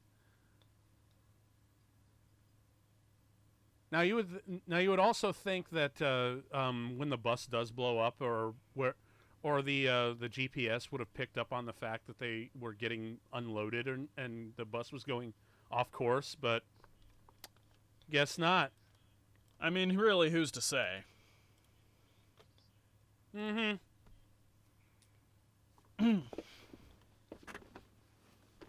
Oh yeah, this is the bit I mean, that, at this point in time, how accurate was GPS? They're driving in a circle. You know what I mean? Okay, that is fair. But I think it's when, like, after it blows, he's like, yeah, he doesn't even know it blew up. Oh, he would have when he noticed that the signal went off. But they didn't know about the GPS, so that's fine. Like, they didn't know.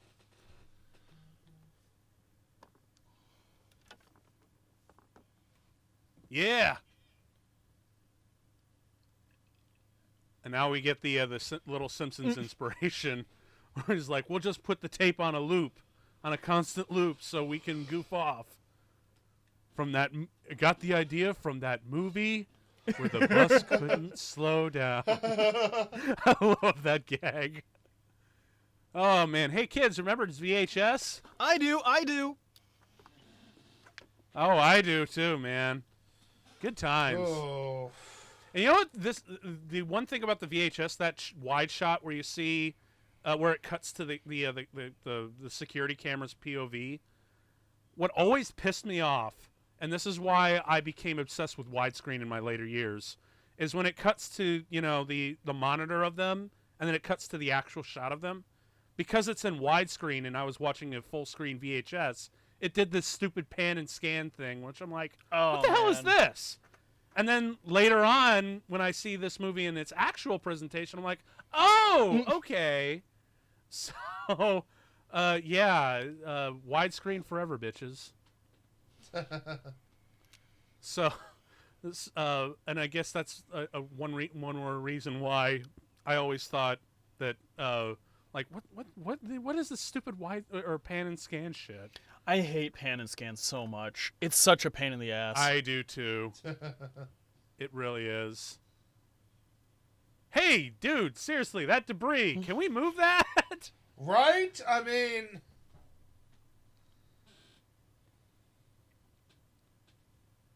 And now we have an actual plan. Everything's copacetic, though. It's all good. He doesn't suspect a thing.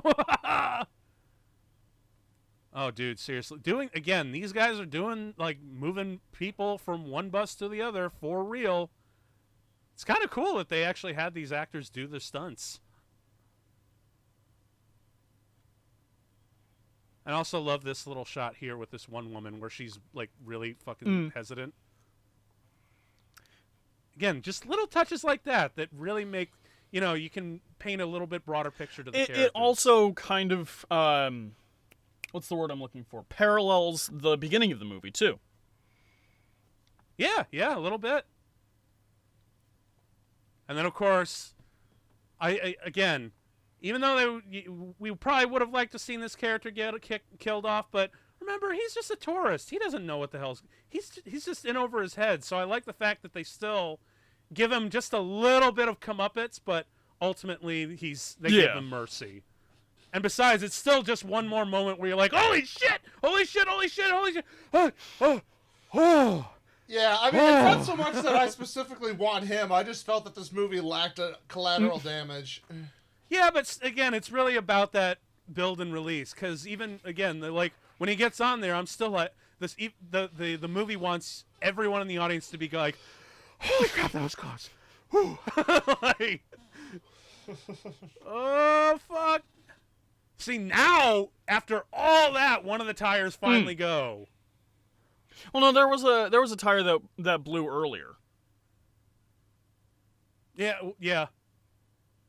But now it's finally starting to, affect the performance. Yeah, of enough driving that tires thing. have blown Right. now that it's an issue. Mm-hmm. Come on. Oh, God, dude. This is such a horseshit way to exit the bus, but fuck if it looks cool. Am I right? Yeah. No, seriously, this is a dumbass way to do it. They should have just, like, opened the door and jumped and tucked and rolled. That's how they should have done it. But holy shit, does this make it way more visually interesting and way more for exciting. Sure. Especially with the rope and... Yeah, that looks awesome. And look, he can clear... Yeah, and I don't care that you can kind of see the wheels underneath. Like, that exit, the music swelling, hell yeah, I'm in for it. And then, but what if the fate of the bus? Oh shit, no one's there. Oh no. The wheel, it's gotten loose. Where's it gonna go? It flies off into the And sunset. like, oh no, we gotta make this really fucking cool. Again. We're gonna blow up an actual plane, Again, man. So pre 9/11. Look at this. I don't care, because that is amazing! Dude, look at that shit! Fuck yeah! And the reflections in the bus, oh my god, yeah. I mean, between this and The Matrix, where they actually, like, fly the helicopter into the side of the building. But that's for real, though. That is no manipulation to the image whatsoever. That's just slow motion photography and amazing stunt work. Holy hell. That's cool. And you know what? The only person with the balls to do that today is Christopher Nolan. When he did, you remember when, did you guys see Tenet? Not yet. Well, if you've seen in the trailers, I'm not spoiling too much, they actually ram a real 747 into a building. Tim, I'm not gonna lie. I think that Christopher Nolan is a bit of a hack. Say what you will about him, man. So this scene right here, Yeah. like, when they just showed, it's like Keanu's arm, it's the one time you realize, like, oh, he actually did get jacked for the role. Oh yeah, he totally Oh, yeah. did. Come on, he looked good. But not well. All I say is like Christopher Nolan's the only one who's doing this kind of shit anymore, and I'm happy Yeah. for it. I guess.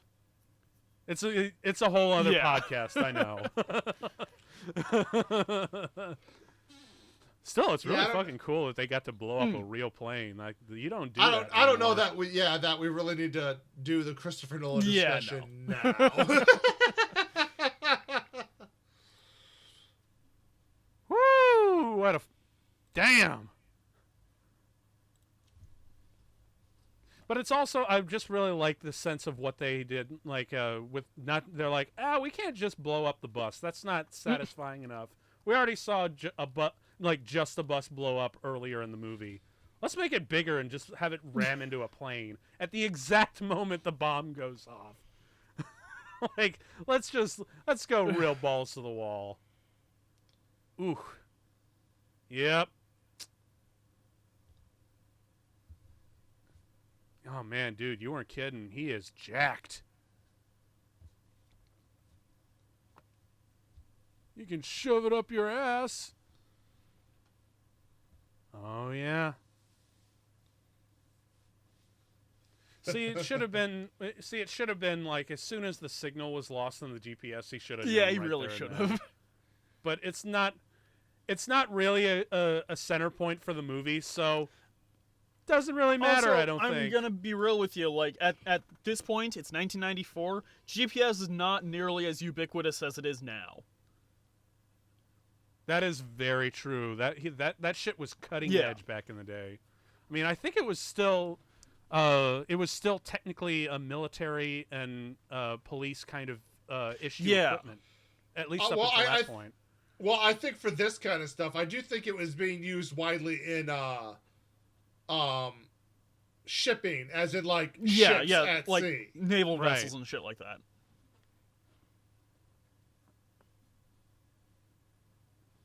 Oh shit! They put in a paint bomb. You know, those things that are pretty that are now pretty standard and they're a variety of 110 stacks of money. They're entirely standard stuff. Sanitation. Oh, here comes the drop off.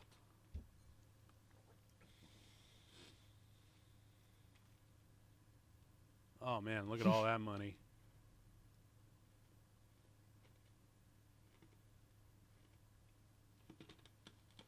Get on out of here. Go on, get.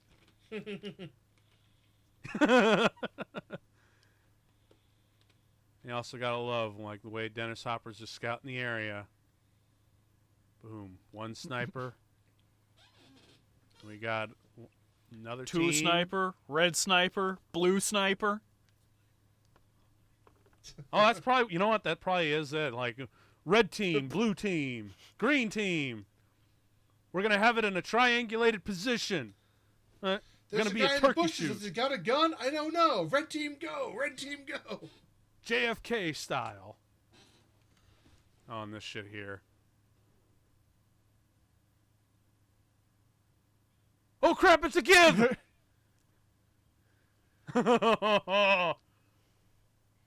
They almost had him. Almost.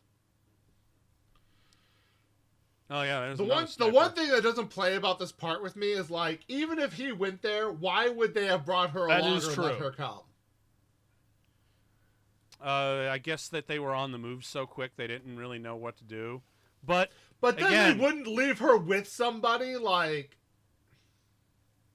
Well, they did leave her with the ambulance, but clearly they were asleep on the job and they should be fucking fired. So. But it's again one more of those things where we chalk it up to movie bullshit because there's got to be a really great hostage tension bit coming up. Because where are we? We are just a little over 90 minutes into the movie, and you know it would have been enough to have like a bit of a weird showdown here, but no, we got to have a full other action sequence with trains. Well, there's a whole other action sequence because people were like, too much bus. Yeah, and you know what? It also reminds me of the weird structuring of James Cameron action movies, where you think you've seen the climax of the movie already, but then it has like another climax or two unexpectedly as like a surprise, and it's like really fucking fun to watch. It's kind of done in the same way for this. Yeah, just a bit. But yeah. Oh shit. Get him, Jack. Shh. Pop quiz. That's some early John Wick shit right there, isn't it? That's John Quick. No. John wouldn't talk. He'd That's just true. Kill you. That's fair. That is fair. But he doesn't harm civilians, and we got a problem here.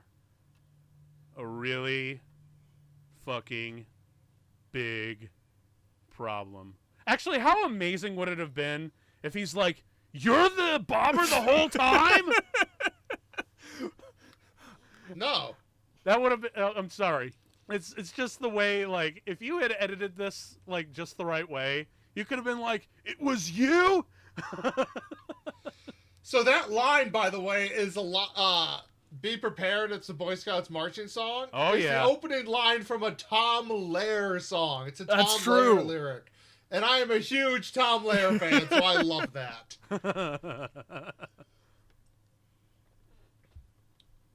Don't be nervous. Don't be flustered. Don't be scared. Be prepared.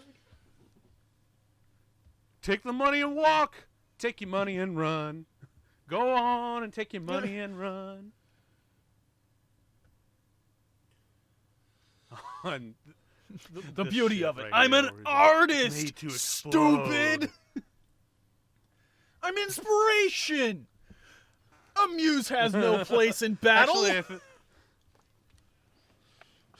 Actually, probably my favorite bit of commentary on the rich people right now is right here, where he goes he goes, "You're crazy. You're fucking crazy." Oh, I'm not crazy. Poor people are crazy. I'm eccentric. That's fucking good. And you know what? That's exactly how these fucking rich people talk. I'm not crazy. Poor people are crazy. I'm eccentric. Fuck, I hate that.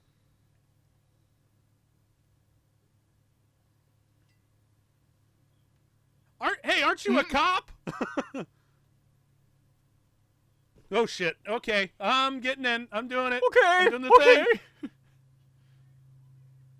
Nope. Nope. Nope. Nope. Nope. Nope. Nope. Nope. Nope. Nope. Nope. Nope. Nope. Nope. Nope. Nope. And then, oh, dude, the flute with that score adds to the train. Yeah, hell yeah. Also, right there and then, he should have accidentally shot someone through that door. 1000%. Right? Thank totally you. should. Now you're getting on board with me. He totally should have. But again, I don't care, because dude, look how good Keanu Reeves looked. That is right there. That is his demo reel for John Wick.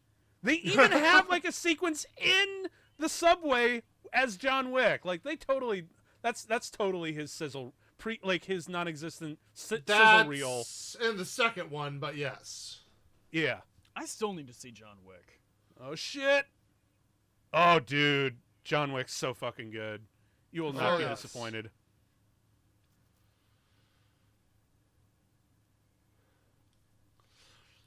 You know, somebody finally realized that you should let, you know, the stunt coordinators make movies because they actually know how to make stuff look right. Oh, I know, right? Dude, for real.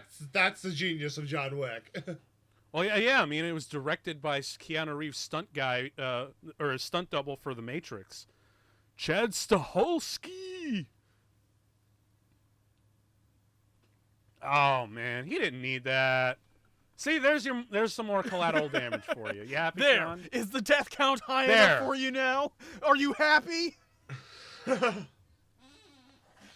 No, because honestly, it doesn't quite. At this point, it doesn't play with the character. That's what's weird. Like he hasn't shown like it. No, seriously, his whole time has been like, I want my money, I'm doing this, I have a purpose. Like, he's not just callous disregard, he's doing it for a reason. Yeah, that felt like, why did that guy need to die there? Because he's Dennis Hopper and he's playing a villain in a 90s action movie. I mean, he's Dennis That's Hopper why. playing the villain. Like, Yeah, dude. Right there and then, that should be enough. Oh, God. This right here. Oh, man, that's so creepy. That is so creepy. All right, this is total bullshit. Right? But it's cool, especially for the fight that's about to come later on.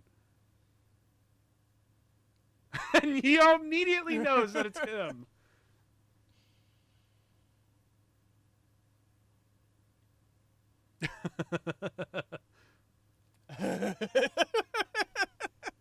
All right, now you gotta love the color that they use. Purple. Because purple is the color of luxury. Womp. Womp womp.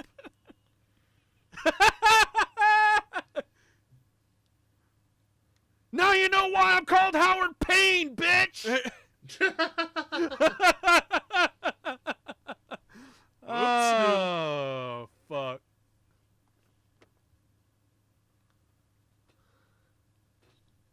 Well, they lost both their guns, so this could only end one way. Where they punch the fucking shit out of each other. Drag out. Oh, dude, seriously. Dennis Hopper, just how the raging madman that he is. That's some good shit. Oh, yeah. Punch! Biff! Bop! Bim! Bow! Oh, I do really like how he punches Keanu with the stick. Yeah, I'll drop the stick for you, huh? Drop the stick. Go ahead, do it. Oh, fuck. Oh, yeah, see, dude, did he see that his prosthetic came off? Yeah, dude, it totally comes off, but it doesn't matter. I thought it was part of the stick, so okay. No, that's totally a part of his prosthetic. Oh, yeah, man. You weren't very smart to go up there for him. You should have just, like, let him be up there. I'm pretty sure this would have happened to him one way or another. Well, this is really cool. Just... BAM! I do Bam! like how that's cool. shot. Yeah. Like, that's such a dumb line, but I love it. It really is. I'm taller.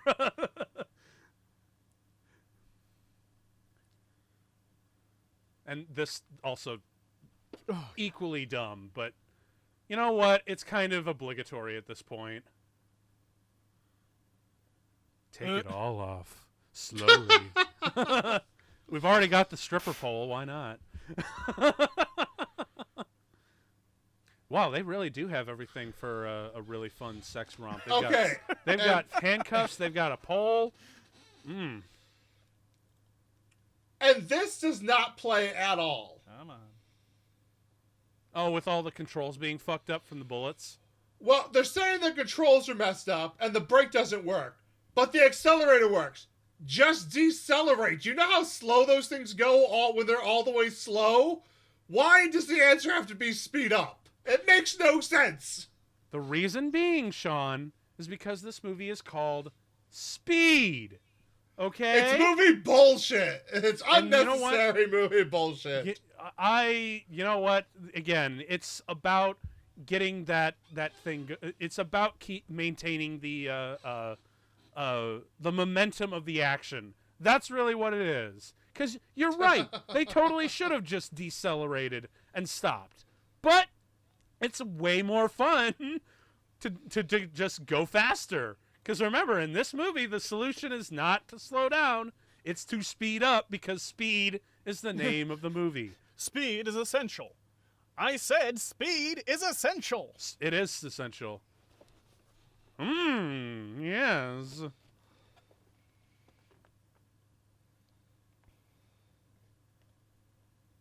You know what? You know what should have happened here? Okay, so I know this is like 3 years before Titanic, but there had to have been like an emergency axe. Yeah. You know? Hmm. There should have been like an emergency axe around there, because like just like have Jack run back and forth down the train like Rose in Titanic, looking for the axe, and then unleash the handcuffs like that. Problem solved. But you know what? This is for a movie like Speed. Just speeding it up and making it jump the track is even more stupid and ridiculous and tracks with the rest of the movie. Oh no, we're gonna die. What a day this has been. This seriously must have been a really interesting morning, because at this point, it's got to be like maybe... It's like 2 in the afternoon at least. Oh, yeah. No. Because the pickup was at 11. This has got to be like 12:30 tops? At the latest? God damn, what a morning.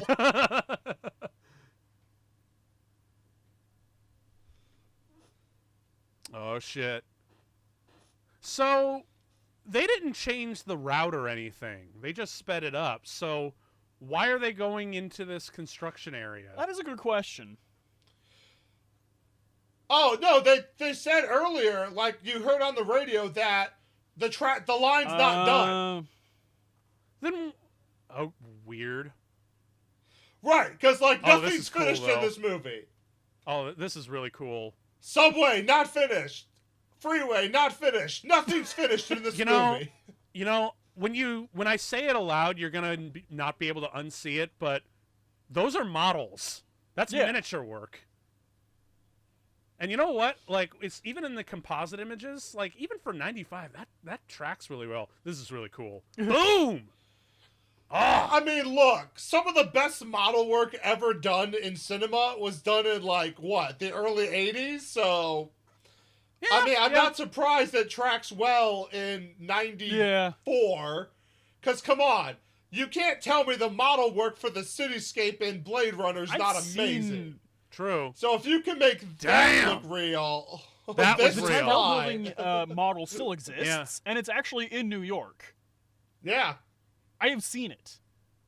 And just when you thought this truly is a Hollywood movie, it rams right onto Hollywood Boulevard in front of the fucking Grauman's Chinese Theater. I mean... Love it. Oh, hey, check it out. 2001's playing. Who wants to go see 2001? One of these days, I actually need to rewatch it, because, like, I actually really like that movie, but only because, like, I read the novel and I know what's going on. It's one of the only Kubrick movies I've never watched. Really? Wow. Uh-huh. It's one of my personal favorites, actually.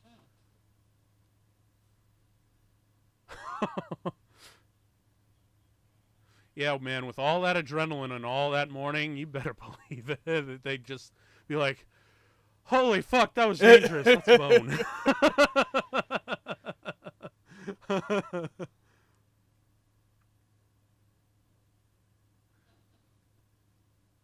Well, that's probably true, honestly. Well, apparently, if the sequel is to be we'll base it on sex.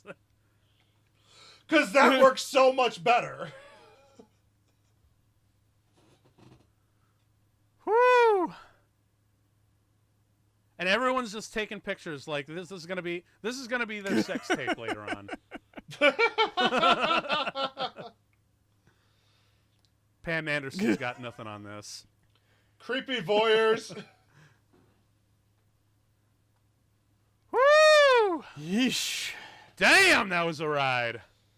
Damn, that was a ride. This is how you do a fucking action movie, Hollywood. Like, Man, my even God. like, And seriously, even without the sound, because that's how I'm watching it, like, it's still that intense. Yeah. It really is, man. It's fucking awesome.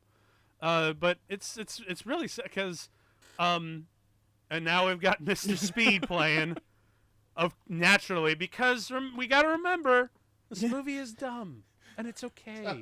So we can have dumb things like that. But yeah, dude, and you know, again, want to go back to Mark Mencia and his score, which really is what I think drives the build and release of So to tension in speak. this movie, and does it it's so insanely well.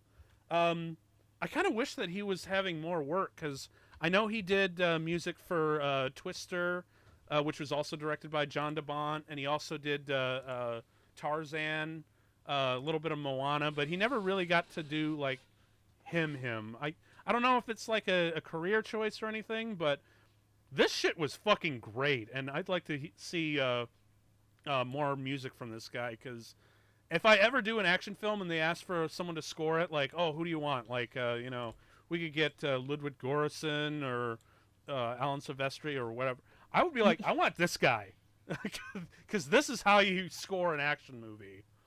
And plus, I miss the old, like, the weird metallic sort of thing, and we'll be talking about that more on some of the later action movies of this month. But yeah, so Speed, man, this movie still is one of my favorite action movies. How's it holding up for you guys? Like, upon this rewatching, What can you say about Speed that hasn't really already been said? It's a big, dumb, fun action movie that that's eclipsed itself to become a caricature of itself. Like it really does. It set out to do something very specific, which was to be a big, dumb action movie, and it succeeds so hard that it transcends itself. Yeah, that's a really great way of putting it. So Sean, after seeing it a couple more times, is it starting to grow on you? I really hope my infectious charm is starting to grow on you. I mean, I don't know. It's gosh. It's not a bad movie. It's definitely worth a watch every now and again. I just don't, it's not something I'm ever going to be like, you know what I really want to watch today? Speed. But dude, if somebody's like, hey, I'm going to watch Speed, I'll be like, all right, cool. Like, I'm not opposed to watching it, but it's not like a go out of my way movie. Oh man, it totally is a go out of the way movie for me, man. Well, but that's just it. It's because of when you saw it and the impact it had. I mean, hell, like, I will never forget, the first time me and some friends, like, we went off to the theater to go watch The Matrix. Oh, fuck. That must have been amazing. I will never forget that first screening, and it's just like, oh, okay. Like, changed my mindset on so much about cinema. It was like, shit. Yeah, I feel it. It's every once in a while you get one of those movies that for some reason just grabs people. It can come in some of the most unexpected places, but yeah, this is still one for me. And this movie is specifically, or at least planted in my my head at a very early age, and it still resonates with me today. I really, really want to direct an action movie before I die. I really want to do an action movie. And if I ever do one, I'm definitely going to be watching this, and probably the other, great Keanu Reeves action movie of the '90s, Point Break. Like those are just two fantastic. Matter of fact, that would be a great double feature at like a drive-in movie. Dude, hell yeah, Keanu Reeves high octane '90s action movies. Like hell yeah, I would watch that shit. But yeah, so. Personally, yeah, me, I fucking love this movie. I know you guys are still like it to different measures, very different degrees, I'd say. Either way, I'm still glad that we got to do this one, because like I said, I've been super excited to do this one. I've been shaking with anticipation all morning to record this, so it's been good. So seriously, thank you just for putting up with my almost embarrassingly fangirlish like enthusiasm, but I'm sure hopefully almost embarrassingly. Okay, full on. I just really hope all of you out there who are listening like have had just as good a time that I've had watching it. Because really, I still say this is like a super underrated action movie of the 90s. It really doesn't quite get the same amount of love that I want to hear from it, but maybe that's just me. It probably is just me. It is me. So, yeah, any other final thoughts before we head on out of here and get to more action April? I mean, I guess for me, I'm just like, wow, we've now done, Bont's best 2 films, so good. Yeah, that is so true. We totally have this season.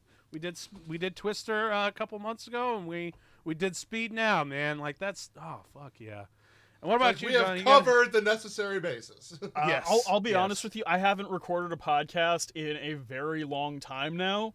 I think the last time was somewhere in the middle of 2020 when we did that Late Night Taco Delivery revival episode. Ooh. Yeah, we'll have to put some links of Late Night Taco Delivery in the description below. You can listen to more of John's rants there. It's wonderful. I highly recommend checking it out. But yeah, no. So this was really fun. I really want to get back into podcasting again because, hey, I have a bit more time nowadays. Yeah, we want you back on this schmutterfucking show. Have you guys done The Matrix? We're gonna have some fun. I did the entire Matrix trilogy already. Yeah, I know. It's although to be fair, that came out way better than I was anticipating, and we had me and my former co-host Hannah had a lot of fun recording that one. Well, then I guess it just means we have to do the Animatrix. That is we just might. You know what? We might have to do. Well, for everyone out there, maybe we could do that as like a mini series, like where we do one bit of short at a time. Quick hits. Yeah, we'll do that on Quick Hits. That'll be good. So I guess. Oh, that's and it for before now. we go, yeah. like I've said before, if ever you guys decide to do 1980s Flash Gordon with the Queen soundtrack and all of that, I definitely. so want in. I got your number. I totally got you. You got it. You know where to find me. I guess that wraps it up for today. Fuck yeah, dude. So, that being said, I've been Tim. And I've been John. And, yeah, and you'll never have to watch a movie alone again. We'll see you again next week with another action movie. Peace.